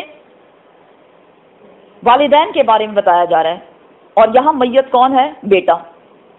بیٹے کے بارے میں بتایا جا رہا ہے وَلِأَبَوَيْهِ اور والدین کے لیے ہے لِكُلِّ وَاحِدَةٍ ہر ایک کے لیے، منہما ان دونوں میں سے، سدسن 6واں حصہ، مما اس میں سے، ترکا جو ترکا چھوڑ جائے، میراث ہے. انکانا اگر ہے، لہو اس کے لیے، ولدن اولاد، اگر میت کی اولاد موجود ہے اور اس کے ماں باپ موجود ہیں تو ماں باپ کو 6واں حصہ دیا جائے گا. فَإِلَّمْ پھر اگر لم یکن نہیں ہے لہو اس کے لیے ولدن کوئی اولاد، میت کی اولاد نہیں ہے لیکن ماں باپ موجود ہیں، اب کیا ہوگا؟ وَوَرِثَهُ تو اس کے وارث ہیں، ابواہ اس کے والدین، صرف والدین اس کے وارث ہیں اور اس کی اولاد نہیں ہے، فَلِأُمِّهِ پس ماں کے لیے ہے ثلث تیسرا حصہ، ماں کا حصہ تیسرا، باقی کس کو ملے گا؟ باپ کو۔ فَإِن پھر اگر کانا ہے لہو اس کے لیے اخوتن بھائی بہن، فَلِأُمِّهِ پس اس کی ماں کے لیے ہے سدس چھٹا حصہ۔ اب بات کی سمجھ آئی؟ پیچھے کیا بتایا گیا؟ چھٹا حصہ کب ہوگا؟ جب اس کے بچے ہوں۔ پہلے پوائنٹ یہ بتایا گیا نا، بچے ہیں تو ماں کو چھٹا حصہ دیا جا رہا ہے، بچے نہیں ہیں تو ماں کو تیسرا حصہ دیا جا رہا ہے، لیکن پھر یہ بتایا جا رہا ہے کہ بچے تو نہیں ہیں لیکن اس کے بہن بھائی ہیں، تو اگر بہن بھائی موجود ہیں تو ان کی موجودگی میں ماں کو چھٹا حصہ دیا جائے گا، بالکل ویسے ہی جیسے اولاد کی موجودگی میں تھا۔ من بعدی بعد اس کے، کب؟ وصیتن جو وصیت کی گئی، یوسی وصیت کرنے والے نے، وصیت کرنے والے نے جو وصیت کی تھی اس کے بعد یہ تقسیم ہوگی، بہا اس کا او یا دین یا قرض ادا کرنے کے بعد۔ یاد رکھیں میراث کی تقسیم کب ہوگی؟ جب دو کام کر لیے جائیں، ایک جو اس نے وصیت کی ہوگی اور دوسرا جو قرض اس کے ذمے تھا۔ قرض کی معافی نہیں ہے، بلکہ آپ صلی اللہ علیہ وسلم نے پہلے پوچھا کرتے تھے کہ اس بندے پہ کوئی قرض تو نہیں تھا؟ میت کا جب جنازہ لایا جاتا تھا جنازہ پڑھوانے کے لیے، اگر قرض ہوتا تھا تو پہلے پوچھتے کون ہے جو اس کا قرض ادا کرے، اگر کوئی صحابہ کرام میں سے کوئی اللہ نے جس کو دیا ہوا تھا وہ ادا کر دے، یا دوستوں میں سے وہ تو ٹھیک تھا، تو پھر اس کا جنازہ پڑھتے تھے، لیکن اگر اس کا قرض اسی کے ذمے رہتا اور وہ اس کو کوئی ادا کرنے والا نہ ہوتا تو آپ صلی اللہ علیہ وسلم اس کی نماز جنازہ بھی نہیں پڑھایا کرتے تھے۔ اس لیے قرض کو ناپسندیدہ نہیں ہے، ضرورت گزارا کر لیں، نہ لیں قرض کسی سے۔ کیا بتایا جا رہا ہے کہ پہلے وصیت پوری کی جائے۔ اب یہ وصیت کون سی وصیت؟ کیا ماں باپ کے لیے وہ بندہ وصیت کرے گا، یا بہن بھائی کے لیے کرے گا، یا بیٹا بیٹی کے لیے کرے گا؟ کس وصیت کی بات ہو رہی ہے؟ کون سا اپنا حصہ؟ اپنا حصہ کہاں سے آ گیا؟ جو اس کا مال ہے، ہاں وہ چاہتا ہے کہ اتنا پورشن کسی غریب میں دے دیا جائے۔ اچھا، یہاں آپ یہ بات سمجھ لیں کہ آپ اپنے مال میں صرف 1/3 میں وصیت کر سکتے ہیں، اس سے زیادہ نہیں۔ 1/3 کے علاوہ آپ اپنے مال میں وصیت کر ہی نہیں سکتے۔ حضرت صاحب بن ابی وقاص ایک صحابی تھے، اور جب وہ بیمار ہوئے آپ صلی اللہ علیہ وسلم اس کی بیمار پرسی کے لیے آئے، تو آپ نے ان سے پوچھا کہ اے وقاص کیا تو نے وصیت کر ڈالی؟ اس نے کہا کہ میں نے وصیت کی ہے لیکن اپنے سارے جائیداد کی، کیونکہ میری صرف ایک بیٹی ہے اور بہت مالدار ہے۔ آپ صلی اللہ علیہ وسلم نے فرمایا نہیں، یہ قابل قبول نہیں ہے۔ پھر اس نے پوچھا یا رسول اللہ کیا میں آدھے مال کے بارے میں وصیت کر سکتا ہوں؟ آپ صلی اللہ علیہ وسلم نے فرمایا نہیں، اس کی بھی اجازت نہیں ہے۔ پھر اس صحابی نے کہا کہ کیا 1/3 میں وصیت کر ڈالوں؟ آپ صلی اللہ علیہ وسلم نے فرمایا ہاں یہ بہت ہے، یہ کافی ہے۔ تو یہ یاد رکھیں کہ ایسا نہیں ہے کہ بیٹے بیٹی کو ضرورت ہو تو ان کو تقسیم کیا جائے گا، نہیں، صرف 1/3 میں آپ وصیت کر سکتے ہیں۔ کوئی ہاسپٹل بنوا لیں، کوئی مدرسہ بنوا لیں، کوئی اسکول بنوا لیں، ایون اپنے رشتہ داروں میں تقسیم کر دیں، وصیت کر جائیں کہ فلاں فلاں جو غریب رشتہ دار ہے اس کو اس میں سے دے دیا جائے، وہ دے دیا جائے گا۔ اپنی زندگی میں تو آپ اپنی جائیداد خرچ کرنا چاہیں تو اس کو کر سکتے ہیں، لیکن آپ صلی اللہ علیہ وسلم نے سختی سے منع فرمایا ان لوگوں کے بارے میں جن کی جائیدادیں تو تھی لیکن ان کی اولاد نہیں تھی، اور انہوں نے اس وجہ سے کہ بہن بھائیوں کی ہماری بنتی نہیں ہے تو جلدی جلدی اس کو ادھر ادھر کر دیا، خرچ کر دیا۔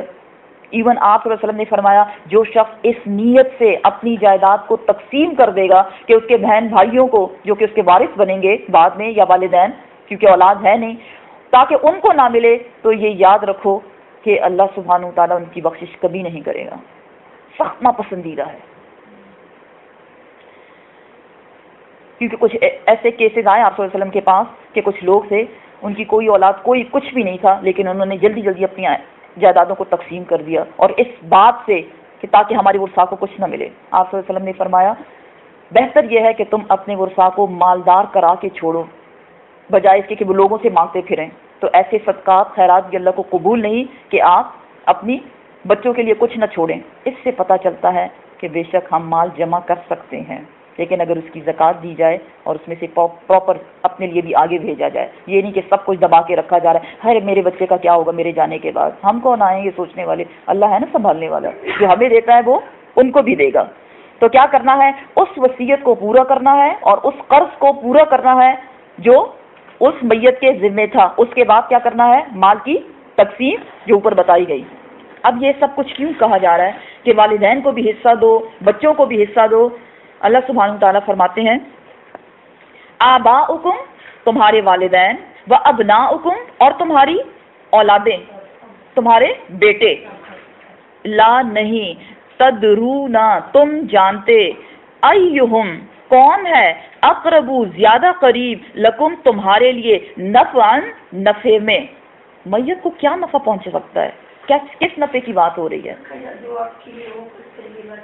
جی آپ کے ورثہ، ہمارے ورثہ ہمارے مرنے کے بعد اگر ہمارے لیے کوئی صدقہ خیرات خرچ کریں گے، وہ دیں گے، تو وہ اللہ سبحانہ وتعالیٰ اس کے بدلے میت کے درجات کو بلند کر دیتا ہے. بلکہ صحیح احادیث، بہت خوبصورت احادیث ہیں، اور اس میں آتا ہے کہ کچھ ایسی میتیں، ایسی روحیں جن کے درجات کو اللہ سبحانہ تعالیٰ بلند کر دیتا ہے. ہیں وہ اچھی جگہ پہ لیکن اس کو مزید ایک اور اچھی جگہ دے دیتے ہیں. تو وہ پوچھتے ہیں یا اللہ یہ کیا ہوا؟ تو ان کو جواب دیا جاتا ہے کہ زمین پر تیرا فلاں بھائی، فلاں بہن، یا تمہاری ماں، تمہاری باپ نے تمہارے لیے صدقہ یا خیرات یا کوئی بھی اچھا کام نیکی کا وہ تمہارے نام سے شروع کر دیا ہے. اس لیے اللہ سبحانہ تعالیٰ فرماتے ہیں کہ یہ جو جائیداد کی تقسیم ہے، والدین کا حصہ یا تمہارے بیٹوں کا حصہ جو ہے، اولادوں کا حصہ جو ہے، یہ اس لیے رکھا گیا ہے کہ تم لوگ اس بات کی خبر نہیں رکھتے کہ کون نفع کے اعتبار سے تمہارے قریب ہے، کون تمہارے لیے خرچ کرے گا، کون تمہاری بخشش کا باعث بنے گا. فریدتن فرض کیا گیا ہے. کیا؟ یہ ساری تقسیم فرض کی گئی ہے. من اللہ اللہ سبحانہ تعالیٰ کی طرف سے. ان اللہ بے شک اللہ سبحانہ تعالیٰ کانا ہے علیمن جاننے والا، حکیمہ حکمت والا. اس میں اللہ کی بہت بڑی حکمت ہے کہ مال کو کس کے درمیان میں خرچ کیا جا رہا ہے. اب مزید وراثت کے قوانین کچھ اور ڈیٹیل بتائی جا رہی ہے. کیا بتایا گیا؟ بلکم اور تمہارے لیے ہے. کس کے لیے؟ سائٹ پہ لکھ لیں، شوہروں کے لیے. شوہر کو مخاطب کیا جا رہا ہے. وَلَكُمْ اور تمہارے لیے ہے نصف آدھا، ماں جو ترکا چھوڑ جائے، ازواجکم تمہاری بیویاں. اے شوہروں، بیوی فوت ہو گئی، بیوی کی جائیداد میں تیرا حصہ کتنا ہے؟ آدھا. ان اگر لم نہیں، یکن ہو، لہنہ اس عورت کے لیے، ولدن کوئی بچہ، اس عورت کا کوئی بچہ نہیں ہے، نہ بیٹا ہے نہ بیٹی ہے، لیکن وارث میں ایک شوہر موجود ہے. تو اللہ سبحانہ تعالیٰ کیا فرماتے ہیں کہ اس کے لیے آدھا حصہ ہوگا. فَإِن پس اگر کانا ہے، لہنہ اس عورت کے لیے، اس میت کے لیے، ولدن کوئی بچہ، چاہے لڑکا ہو یا لڑکی، پھر کیا ہوگا؟ فلکم پس تمہارے لیے ہے. کس سے بات ہو رہی ہے؟ شوہر سے. پس شوہر کے لیے ہے ربع چوتھا حصہ، مما اس میں سے، ترکنا جو چھوڑا اس عورت نے، من بعدی بعد اس کے، وصیتن جو وصیت کی، یوسینا اس وصیت کرنے والی نے، بیہا اس کی، او یا دین یا قرض کی ادائیگی کے بعد. شوہر کو بتایا جا رہا ہے بیوی فوت ہو گئی ہے، کیا کرنا ہے؟ میراث میں سے جو اس نے وصیت کی 1/3 میں وہ تو نکل گیا، اور جو اس پہ قرض تھا وہ بھی نکل گیا، اور باقی جو میں نے پوائنٹس آپ کو بتائے کہ زکوٰۃ اور حج بدل اور روزے، وہ سب کچھ نکل گیا. اس کے بعد کیا کرنا ہے؟ مرد کے لیے آدھا حصہ اگر اس کی اولاد نہیں ہے، لیکن اگر اس کی اولاد ہے تو مرد کے لیے چوتھائی حصہ. وَلَهُنَّ اور اس کے لیے ہے. اب کس کی بات ہو رہی ہے؟ اب بیوی سے بات ہو رہی ہے. شروع میں مرد سے کہا گیا، شوہر سے کہا گیا کہ تمہارے لیے ایسا ایسا حصہ ہے، بچے ہیں تو کیا ہے، بچے نہیں ہیں تو کیا ہے. اب یہاں بتایا جا رہا ہے عورت کو کہ تمہارے لیے ہے، لہنہ اور ان کے لیے ہے یعنی بیوی کے لیے ہے، ربع چوتھا حصہ، مما اس میں سے جو ترکتم تم چھوڑ جاؤ، علم اگر نہیں ہے، یکن ہو لکم تمہارے لیے، ولد کوئی بچہ، اگر مرد کا بیٹا بیٹی نہیں ہے تو عورت کو کتنا ملے گا؟ چوتھائی حصہ۔ فَإِن پس اگر کانا ہے لکم تمہارے لیے، ولدن کوئی بیٹا بیٹی کوئی بچہ، فلہن پس اس کے لیے ہے، کس کے لیے؟ بیوی کے لیے، بیوی کے لیے ہے کتنا؟ ثمنن آٹھواں حصہ، مما اس میں سے جو ترکتم تم نے چھوڑا، من بعد وصیت، وہی بات دوبارہ ہو رہی ہے، وصیت کرنے کے بعد، تو سونا جو تم نے وصیت کی، بیہا اس کی، او یا دین قرض دینے کے بعد۔ سمجھ رہے ہیں بات کو آپ؟ بہتر یہی ہوگا گھر جا کے اس کے نوٹس بنائیں کہ مرد سے کیا کہا جا رہا ہے، عورت سے کیا کہا جا رہا ہے، تو وہ تھوڑا ایک بیسک جو ہوگا وہ آپ کے پاس پڑا ہوگا، ایک ریکارڈ ہوگا، اور اپنے بچوں کو بھی بتائیں کہ بچے یہ اللہ نے تقسیم کی ہے، ذہن میں رکھیں، اگر میری رخصتی ہو گئی تو آپس میں لڑنا جھگڑنا مت، ایسی ہی تقسیم ہونی چاہیے۔ وَإِن اور اگر کانا ہے، رجل مرد، یؤرثو وہ میت جو وارث تھا، کلالہ، کلالہ کون ہوتا ہے؟ وہ جس کے ورثہ میں نے کون کون بتایا؟ والدین اور اولاد، ہسبینڈ یا وائف۔ کلالہ اس کو کہتے ہیں چاہے مرد ہو یا عورت جس کے نہ والدین ہو نہ اولاد ہو۔ سمجھ آئی بات کی؟ کیا بتایا جا رہا ہے کہ اگر ہو مرد، میت جو ہے وہ مرد ہے اور وہ کلالہ ہے، نہ اس کے والدین ہیں نہ اس کے بچے ہیں، اب کیا کیا جائے گا؟ اب امرأتن یا وہ عورت ہے، مرد ہے یا عورت ہے، ولہو اور اس کے لیے ہے، اخن بھائی، او اختن ایک بھائی یا ایک بہن۔ اس لیے میں نے کیا کہا آپ سے کہ جائیداد کی تقسیم جو ہے وہ دیکھا جاتا ہے کون سا رشتہ کہاں ہے، اگر امیڈیٹ رشتہ موجود نہیں ہے تو پھر سٹیپ 2 میں چلی جاتی ہے بات۔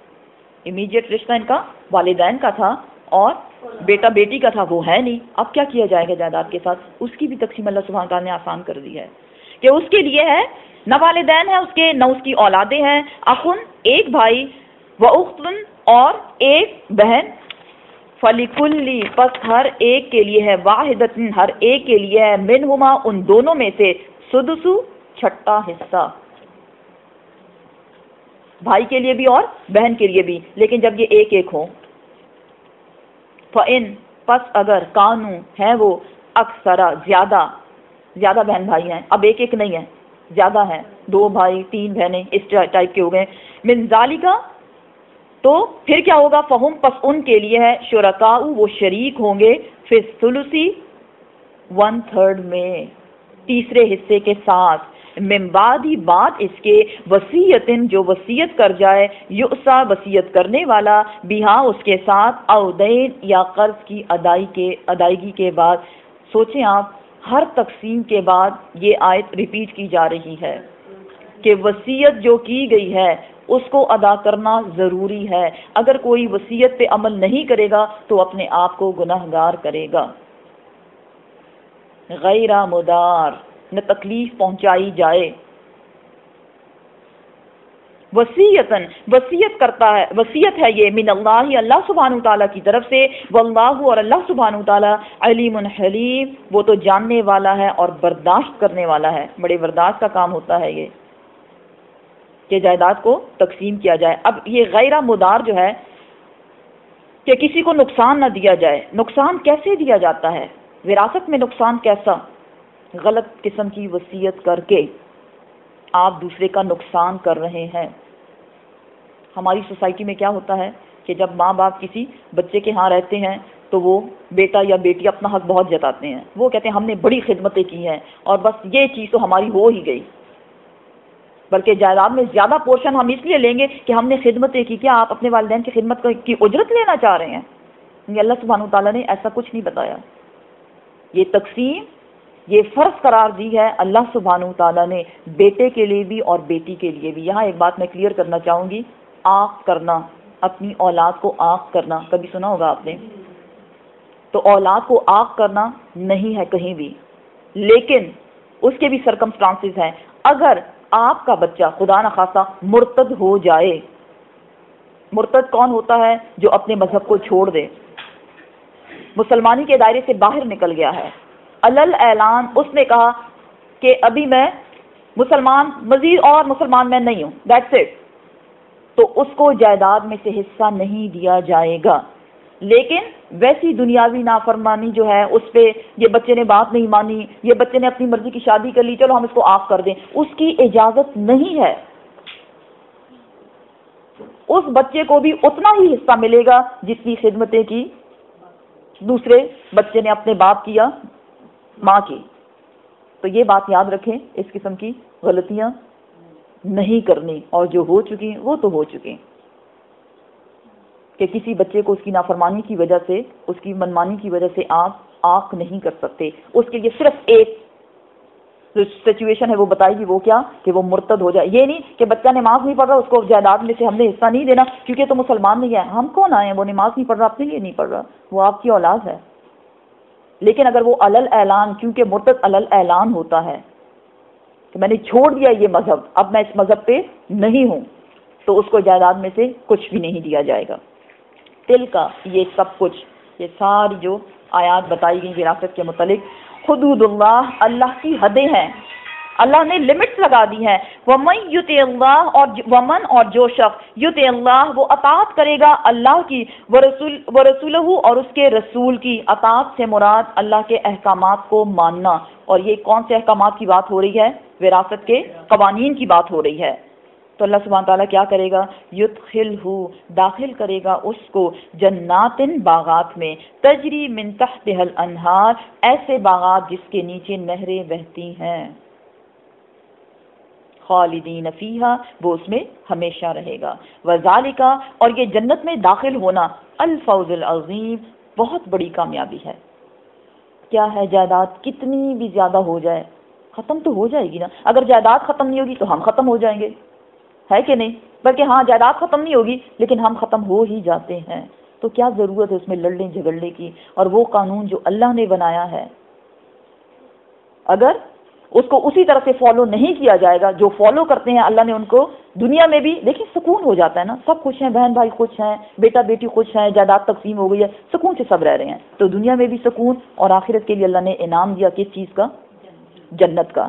اب دوسری سائڈ پہ ومن، اور جو شخص یعص اللہ، یعص نافرمانی کرے گا اللہ کی، ورسولہ، اور اس کے رسول کی، ویتعدی، اور وہ تجاوز کرے گا، توڑے گا، حدودہ، اس کی حدود کو. کن حدوں کو؟ جی، یہ ساری جو آیات ہیں نا، یہ اس سے ریلیٹ کر رہی ہے. وراثت کے قوانین، ان کو توڑے گا اور اپنی منمانی کرے گا. اب اس کے لیے بھی اجر بتایا جا رہا ہے. یدخلہ، وہ داخل ہوگا، نارن، آگ میں، اللہم اجرنا من النار، خالدن، ہمیشہ کے لیے، فیہا، اس میں، ولہو، اور اس کے لیے ہے، عذاب مہین، رسوائی والا عذاب. اب یہاں دردناک عذاب نہیں، رسوائی والے عذاب کا ورڈ یوز ہوا ہے، مہین، رسوائی. کیوں؟ کہ دنیا میں جب ہماری جائیدادیں بڑھ جاتی ہیں، دوسرے کی جائیداد کو ہم نے غبن کر لیا ہے، بہن بھائی کا حصہ ہم کھا گئے ہیں، تو جب جتنا زیادہ پیسہ اتنی زیادہ کیا ہوتا ہے؟ جی، شہرت، شان و شوکت، عزت.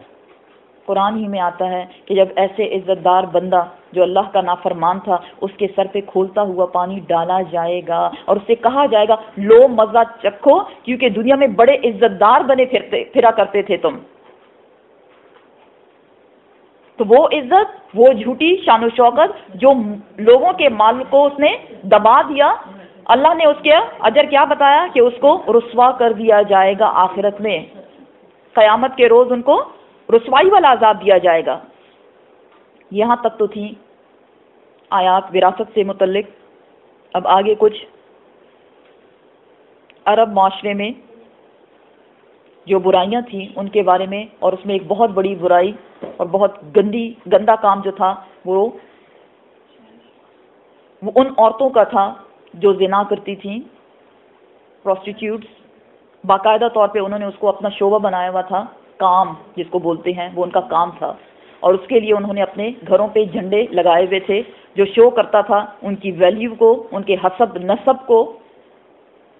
عرب کے لوگ حسب نسب پہ بہت جایا کرتے ہیں، ان کے حسب نسب کو اور ان کی ویلیوز کو کہ کس کی کتنی قیمت ہے اور کس کو کتنا لے کر آنا ہے، کس جھنڈے والے کے پاس جانا ہے۔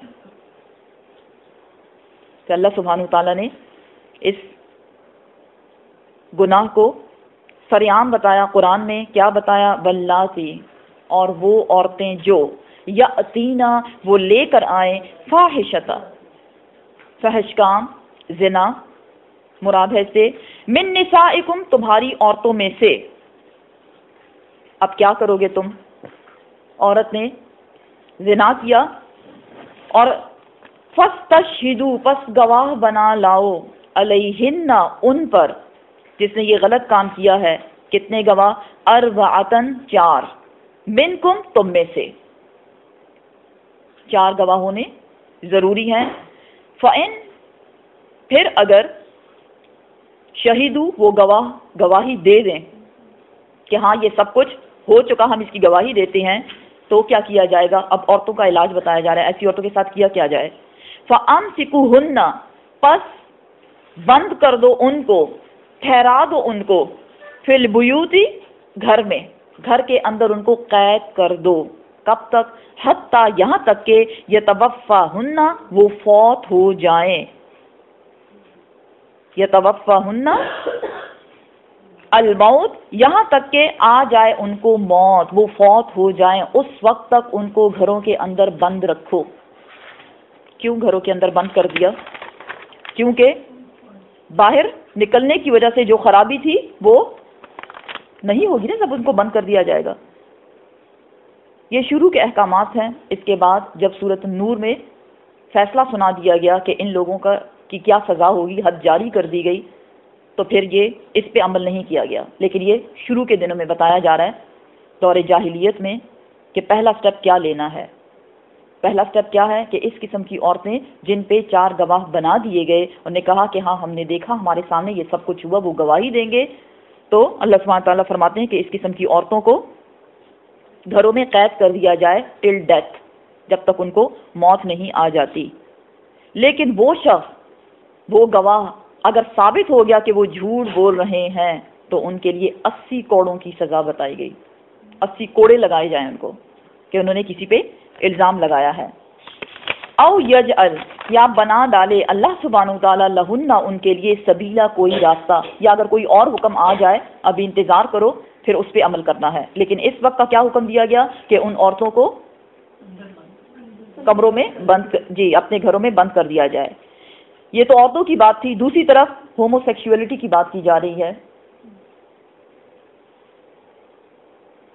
واللذانی اور 2 مردوں کی بات ہو رہی ہے، یاتیا نہا یہ کہ وہ لے آئیں اس کو، یعنی کر ڈالیں اس فحش کام کو، منکم تم میں سے، فآذوہما پس تکلیف دو دونوں کو، فإن پھر اگر تابا وہ توبہ کر لیں، وَأَصْلَحَ اور وہ اصلاح کر لیں،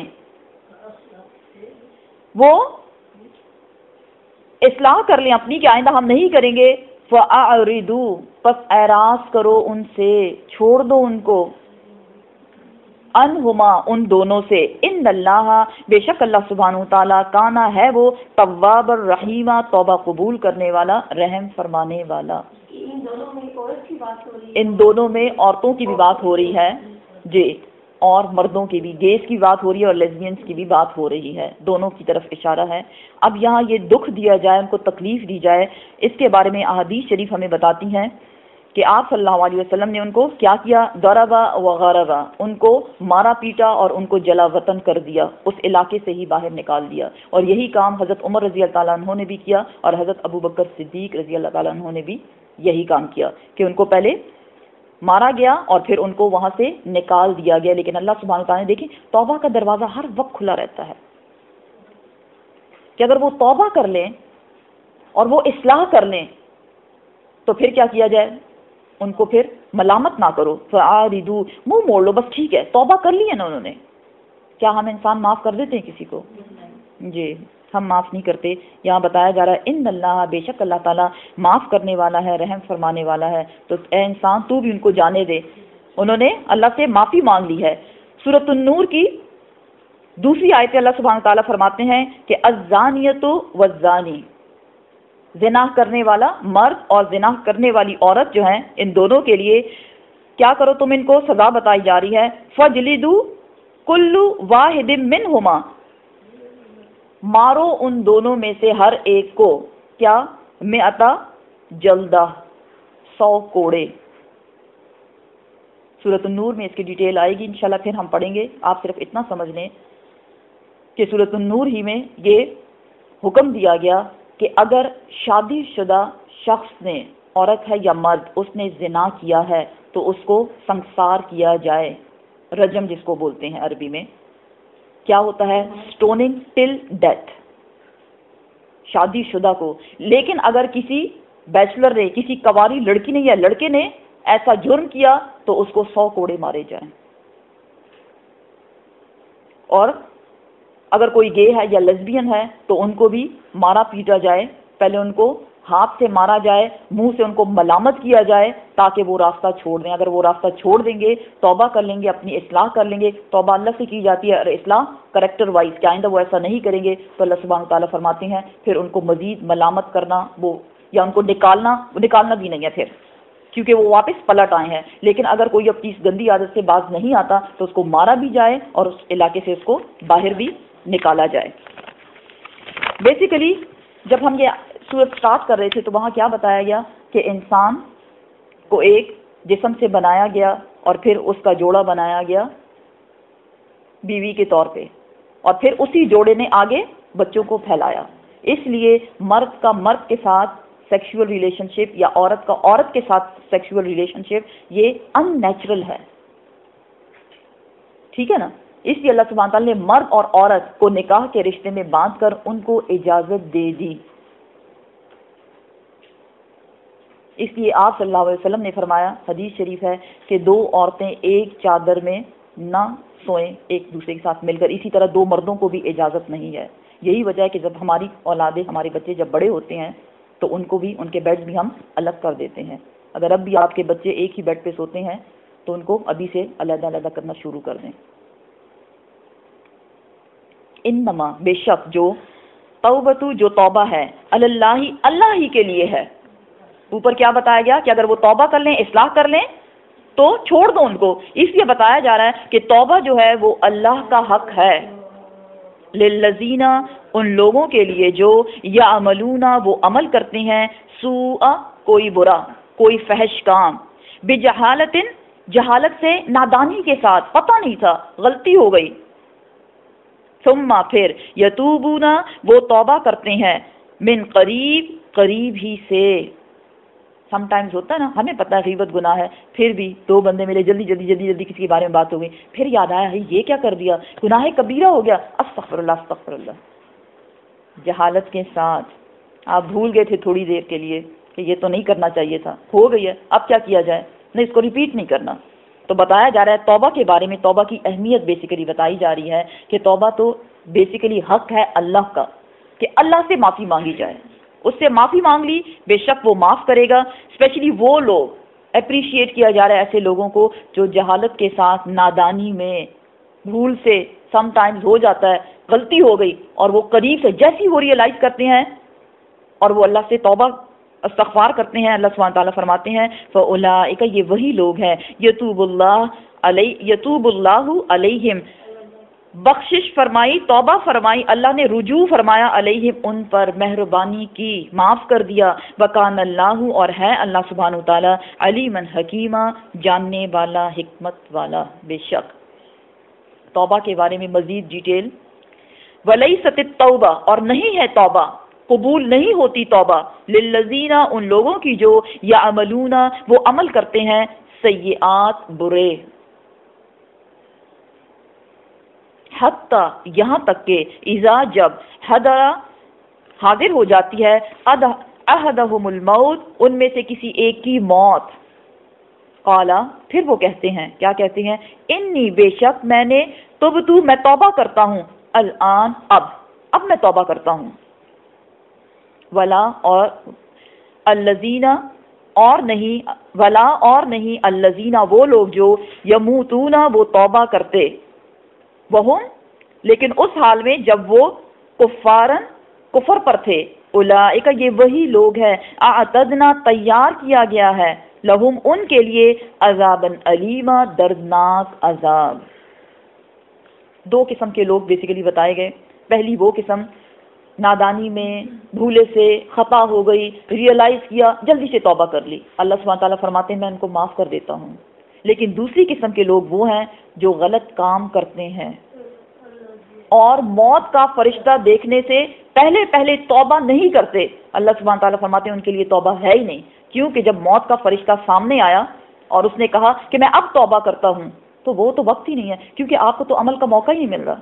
توبہ تو اس وقت ہے کہ آپ صحت مند ہیں، ہاتھ پاؤں سلامت ہے، دوبارہ بھی اللہ نے اتنی طاقت اتنی توفیق دی ہے کہ وہ گناہ جو ہے ریپیٹ ہو سکتا ہے، لیکن نہیں آپ توبہ کر لیتے ہیں۔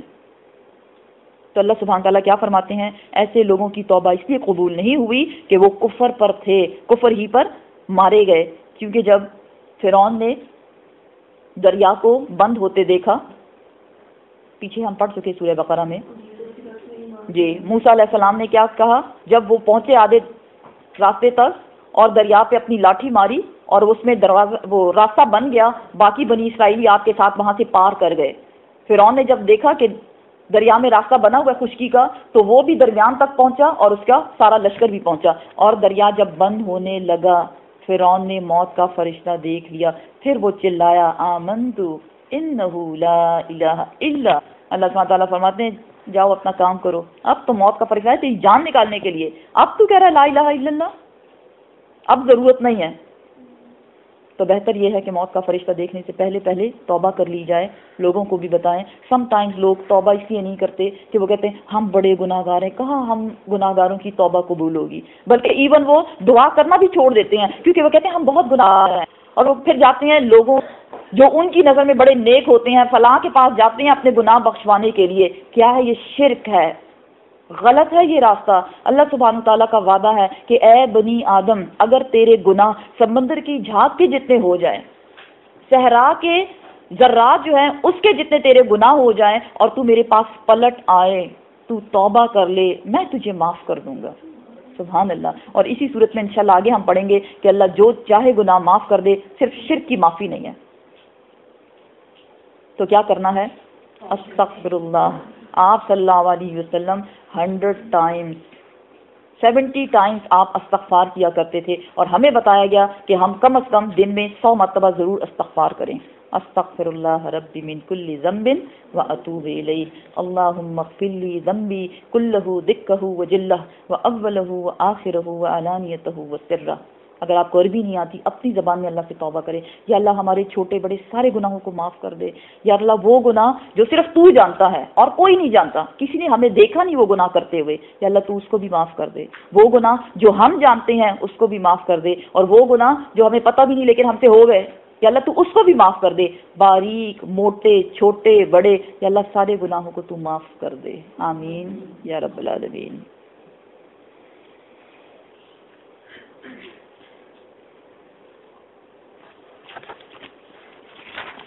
اگلی آیت، یا ایھا الذین آمنوا، اے لوگو جو ایمان لائے، لا یحل نہیں حلال لکم تمہارے لیے، ان یہ کہ ترثوا تم وارث بن بیٹھو، نساء عورتوں کے، کرہن جس کو وہ ناپسند کرتی ہیں، ولا اور نہ، تعدلوہن یہ کہ تم ان کو روکو۔ دور جاہلیت میں کیا ہوتا تھا، جیسے میراث کی تقسیم ہوتی تھی، مرد سب کو چھوڑا کے لے جاتے تھے، یا جوان لڑکے وہ لے جاتے تھے، اسی طرح جو عورت بیوہ ہو جاتی تھی یا اس کی بیٹیاں ہوتی تھیں ان سب کو بھی تقسیم کر لیا جاتا تھا۔ کتنی بڑی بات ہے، ایک تو عورت کا گھر جو ہے وہ بکھر گیا، ساتھ میں اس کو کوئی، اس لیے کرہن کا ورڈ جو یوز ہے، کرہن ناپسندیدہ، اس کو پسند نہیں ہے کہ کوئی مجھے اسی طرح سے لے جائے، اور وہ مرد اس کو زبردستی اٹھا کے لے گیا کیونکہ تم میری میراث بن گئی ہو۔ اللہ سبحانہ تعالیٰ اس سے منع فرما رہے ہیں کہ تم نے ایسا نہیں کرنا، لِتَذْهَبُوا اور تاکہ تم لے لو ان سے، بِبَعْضٍ کچھ حصہ، مَا آتَيْتُمُوهُنَّ جو تم نے ان کو دیا۔ مہر کی بات ہو رہی ہے، مہر کو واپس نہیں لیا جا سکتا۔ پہلی بات کیا بتائی گئی؟ عورت کے زبردستی کوئی وارث نہیں بن سکتا۔ سورہ بقرہ میں ہم اس کی ڈیٹیل پڑھ چکے. نکاح کہ اگر طلاق ہو جائے اور عورت نکاح کرنا چاہے تو اللہ سبحانہ تعالیٰ کیا فرماتے ہیں؟ نہ روکو ان کو. اگر وہ اچھے طریقے سے معروف طریقے کے ساتھ اپنا نکاح کرنا چاہیں، چاہے وہ بیوہ ہے یا طلاق یافتہ ہے، اس کو اجازت ہے. اللہ نے اس کو اجازت دی ہے، ہم کون آئے ہیں؟ اور یہ اجازت، اس کے پیچھے حکمت کیا ہے؟ تاکہ فتنہ فساد نہ ہو. ایک عورت جس کا سرپرست کوئی مرد نہیں ہوتا، بہت سے لوگ اس کی سرپرستی کا دعویٰ کرتے ہیں اور اس سے پھر فتنہ فساد پھیلتا ہے. اس سے بچنے کے لیے اللہ سبحانہ تعالیٰ نے نکاح کرنے کا حکم دیا. یہاں یہ بتایا جا رہا ہے کہ تم عورتوں سے جو تم اس کو دے چکے ہو، یعنی مہر کی بات ہو رہی ہے، یا کوئی تحفے تحائف، وہ ان سے زبردستی واپس نہ لو، مگر آپ لے سکتے ہیں. کب؟ بتایا جا رہا ہے آگے سرکمسٹانسز کیا ہوں گے. الا مگر یہ کہ یا اتینا وہ لائے بفاحشۃ مبینہ، کھلا بے حیائی. عورت کسی اور کے ساتھ انوالو ہو گئی ہے، کسی اور کے چکر میں پڑ گئی ہے، کسی گناہ کے کام میں پڑ گئی ہے. مرد کیا کرے گا؟ وہ مہر جو اس نے اس کو دیا تھا یا وہ جو تحفے تحائف تھے وہ سب اس سے واپس لے سکتا ہے. لیکن اگر اس نے ایسا کوئی قصور نہیں کیا تو کیا کرنا ہے؟ وَعَاشِرُوهُنَّ بِالْمَعْرُوفِ، اور رہو ان کے ساتھ بالمعروف، اچھے طریقے سے. سورۃ النساء ہے نا. اللہ سبحانہ تعالیٰ مردوں سے کیا کہہ رہے ہیں؟ اپنی بیویوں سے اچھا سلوک کرو. وہ ان کو کھلاؤ جو تم خود کھاتے ہو، وہ ان کو پلاؤ جو تم خود پیتے ہو، ان کو وہیں پہ رکھو جہاں تم رہتے ہو. مرد کا کام کیا ہے؟ عورت کے لیے یہ ساری فیسلٹیز جو ہیں اس کو پرووائڈ کرنا، یہ اس کا فرض بنتا ہے. فَإِن، پس اگر کرہتموہن، تم ناپسند کرتے ہو ان میں سے، کوئی بات آپ کو پسند نہیں، مرد کو اپنی بیوی کی کوئی بات اگر پسند نہیں، کوئی عادت نہیں پسند، اس کی شکل سم ٹائمز اس کو نہیں پسند، اس کا کلر اس کو نہیں پسند، فَعَسَىٰ، پس امید ہے، ان یہ کہ تکرہو شیئا، جس کو تم ناپسند کرتے ہو اس چیز میں سے، وَيَجْعَلَ اللَّهُ، بنا ڈالے اللہ سبحانہ تعالیٰ اسی ناپسندیدہ چیز میں، خیرن، کوئی خیر، کثیرن، بہت زیادہ، کوئی برکت. کیسے؟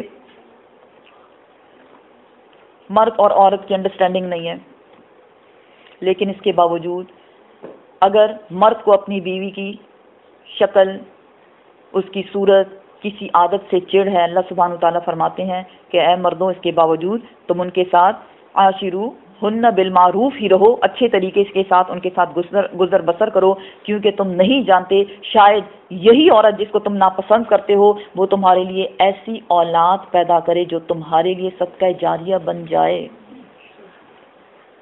کیونکہ اولاد تو بیوی سے ہی پیدا ہوتی ہے نا. تو ایسی اولاد جو تمہارا صدقہ جاریہ بن جائے تو کیا ہوگا؟ آخرت صبر گئی یا نہیں؟ سورہ بقرہ میں بھی ہم پڑھ چکے، بہت خوبصورت آیت تھی، وَعَسَىٰ أَن تَكْرَهُوا شَيْئًا وَهُوَ خَيْرٌ لَكُمْ وَعَسَىٰ أَن تُحِبُّوا شَيْئًا وَهُوَ شَرٌّ لَكُمْ وَاللَّهُ يَعْلَمُ مَا لَا تَعْلَمُونَ. اے انسان، وہ چیز جس کو تو اپنے لیے پسند کرتا ہے شاید وہ تمہارے لیے شر ہے، اور اے انسان وہ چیز جس کو تو ناپسند کرتا ہے شاید اللہ نے اس میں تمہارے لیے شر رکھا ہوا ہے، اس لیے وہ تمہیں نہیں دے رہا. یہی وجہ ہے کہ سم ٹائم بہت دعا کرنے کے باوجود چیز ہاتھ نہیں لگتی. ہم کہتے ہیں اتنا تو میں مانگ رہی ہوں، اللہ دے ہی نہیں رہا، کیونکہ اس میں ہمارے لیے خیر نہیں ہے. اس لیے بتایا گیا واللہ یعلم، اللہ خوب جانتا ہے، ما لا تعلمون، تم نہیں جانتے، تمہیں خبر نہیں ہے. ہمیں تو سب کچھ نہیں پتا نا، ہمیں کتنا نظر آتا ہے جو اس روم کے اندر ہے، اس کے باہر کیا ہو رہا ہے واللہ عالم، ہمیں نہیں پتا. اور اللہ سبحانہ تعالیٰ نے ہمارے لیے دور کا سوچ رکھا ہے، کیونکہ وہ ہمارا کیا ہے؟ پلانر. رب کی پہچان ہے نا، وہ ہمارا پلانر ہے، اس نے ہمارے لیے پلان کر رکھا ہے. وَإِن، اور اگر تم ارادہ کر چکے ہو، استبدلا زوجن، زوج مکان زوج، یہ کہ تم بدل ڈالو ایک بیوی کو دوسری بیوی کے ساتھ، تو پھر ایویں تنگ نہ کرو، اس میں خرابیاں نہ نکالو، کیونکہ تمہارا ارادہ کیا ہے؟ دوسری بیوی لانے کا. ہوتا ہے نا سم ٹائمز اگر شوہر کسی اور کے ساتھ انوالو ہو جائے تو چھوٹی چھوٹی غلطی اپنی بیوی کی بڑی بڑی اس کو نظر آتی ہے، کیونکہ اس کے دل میں کچھ اور چلا گیا ہے. اللہ سبحانہ تعالیٰ فرماتے ہیں سبحان اللہ، قرآن جو ہے ایک ایسی کتاب ہے جس نے انسان کی چھوٹی چھوٹی بہت باریک باریک چیزوں کو کھلے عام بیان کر دیا ہے.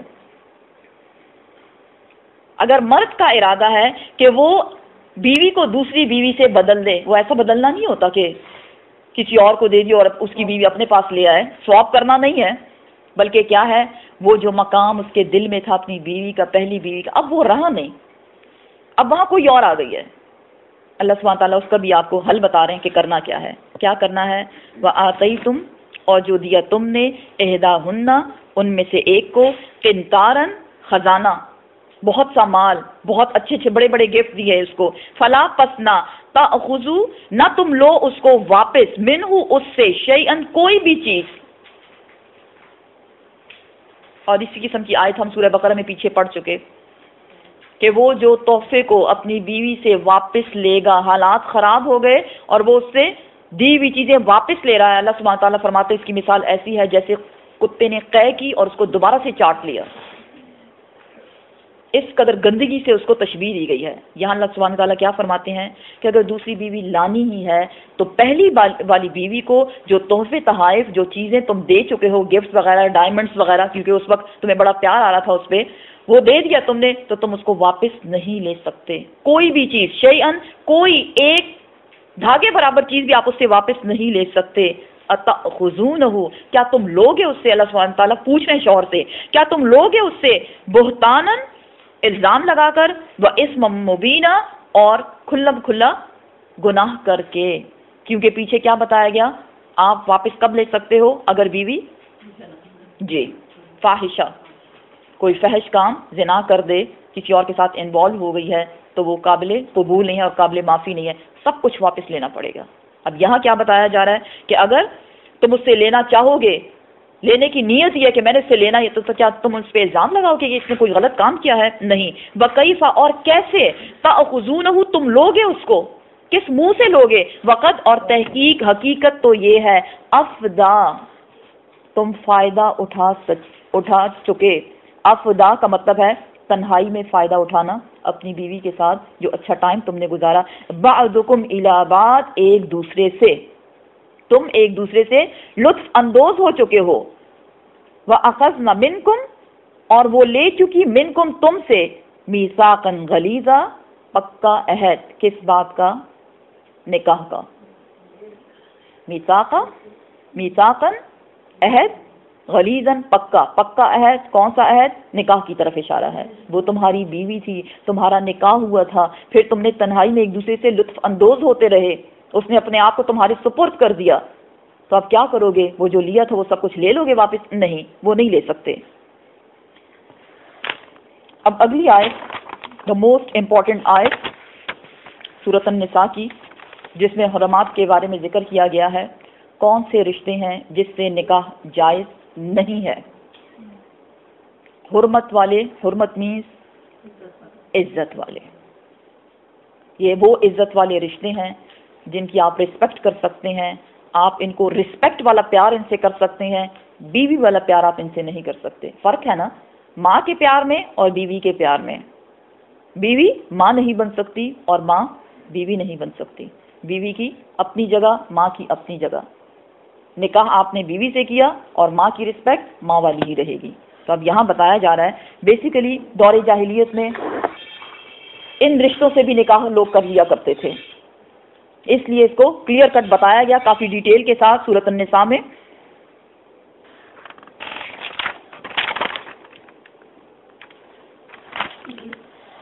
اللہ سبحانہ تعالیٰ فرماتے ہیں، ولا، اور نہ، تنکحوا، تم نکاح کرو، ماں، اس سے جو، نکاح کیا، آباؤکم، تمہارے باپوں نے، من النساء، عورتوں میں سے، باپ جس سے نکاح کرتا ہے وہ ہماری کیا ہوتی ہے، ماں بن گئے۔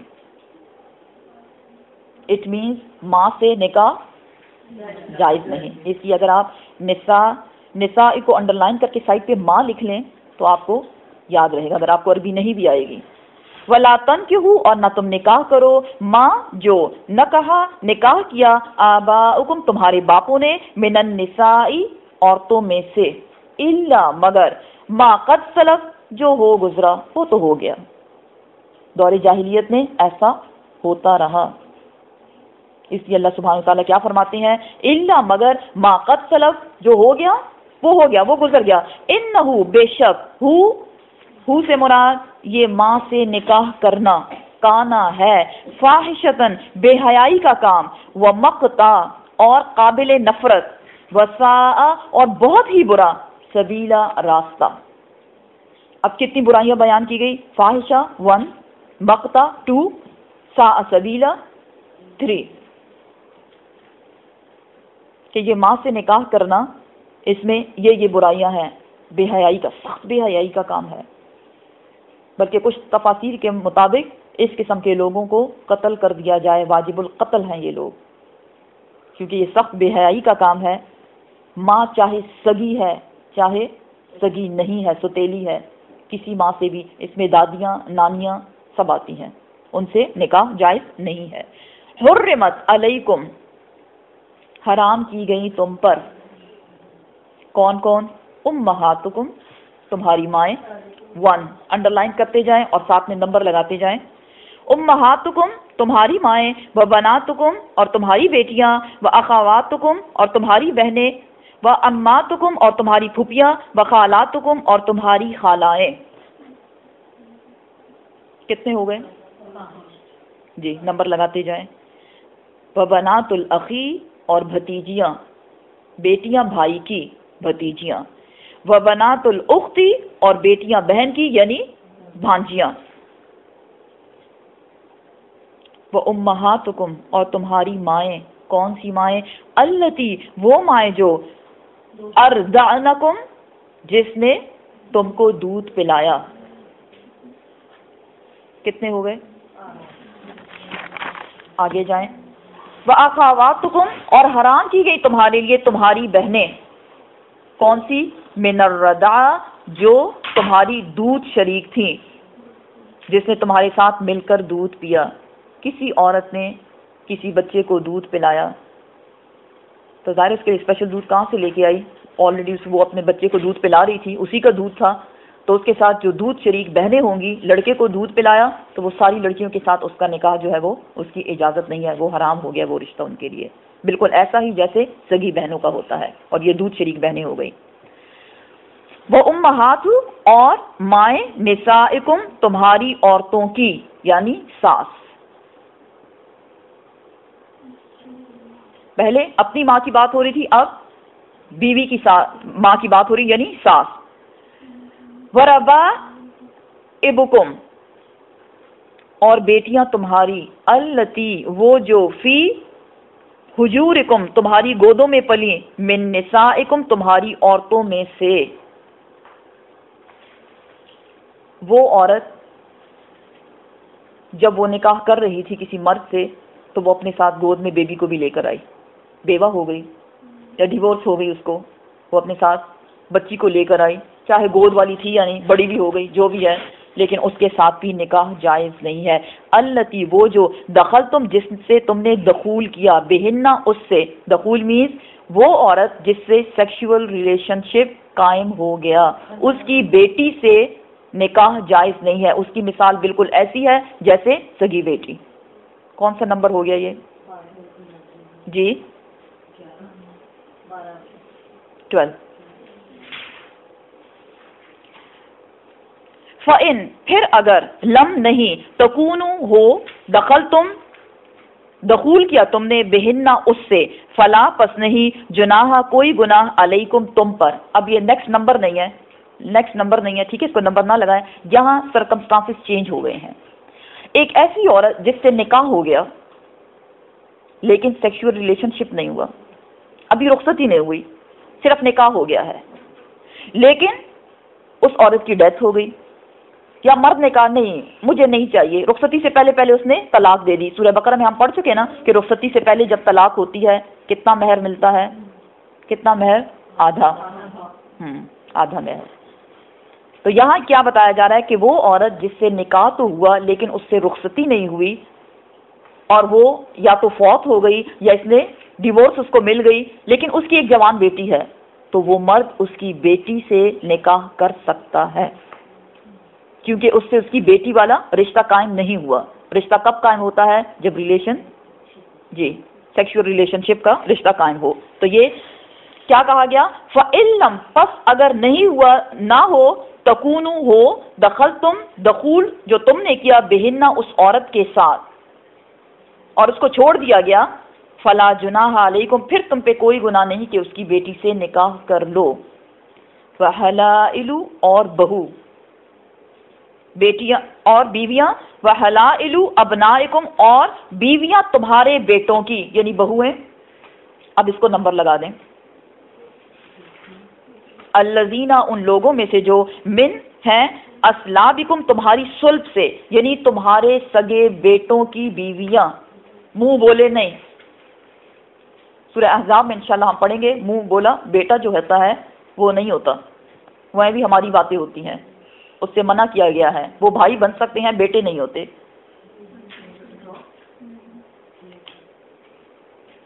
جی اڈاپٹیڈ. یہاں کیا بتایا جا رہا ہے کہ وہ بیٹے اسلابکم جو تمہاری صلب سے ہیں یعنی تمہارے سگے بیٹے ہیں ان کی بیویوں سے نکاح کیا ہے؟ جائز ہے؟ جائز نہیں ہے. وَأَن اور یہ کہ تجمعون تم جمع کرو بین الاختین دو بہنوں کو ایک آدمی اپنی نکاح میں نہیں رکھ سکتا. ہاں اگر ایک فوت ہو جائے یا ڈیورس ہو جائے تو دوسری سے نکاح کر سکتا ہے، لیکن ساتھ میں بتایا جا رہا ہے الا مگر ما قد سلف جو ہو گزرا وہ ہو گزرا. دور جاہلیت میں ایسا ہوتا رہا ہے. ان اللہ بے شک اللہ سبحانہ تعالی کھانا ہے وہ غفور الرحیم بخشنے والا رحم فرمانے والا. بے شک. تو یہ ہیں حرمت والے رشتے، ان کو نمبر لگائیں اور ان کی بھی ایک لسٹ بنائیں کہ کون کون سے رشتے ہیں جن سے نکاح جائز نہیں. الحمدللہ کہ اللہ سبحانہ تعالیٰ نے ہمیں قرآن دیا اور یہ ایک ایسی کتاب ہے جس سے ہمیں اپنی زندگی کے لیے کوئی بھی مشکل پیش آئے، کوئی بھی کنفیوژن ہو، اس کو کھولیں اور اس میں سے نکالیں. سب کچھ یہاں لکھا جا چکا ہے. ہم اللہ سے دعا کرتے ہیں اس پہ عمل کرنے کی توفیق اللہ ہمیں دے، سمجھنے کی توفیق ہمیں دے. اور ماشاءاللہ اس طرح سے آپ کا 4 پارہ بھی آج فنش ہو گیا ہے. مبارک ہو آپ سب کو. الحمدللہ رب العالمین. صدق اللہ العظیم. سبحان ربک رب العزۃ عما یصفون وسلام علی المرسلین والحمد للہ رب العالمین.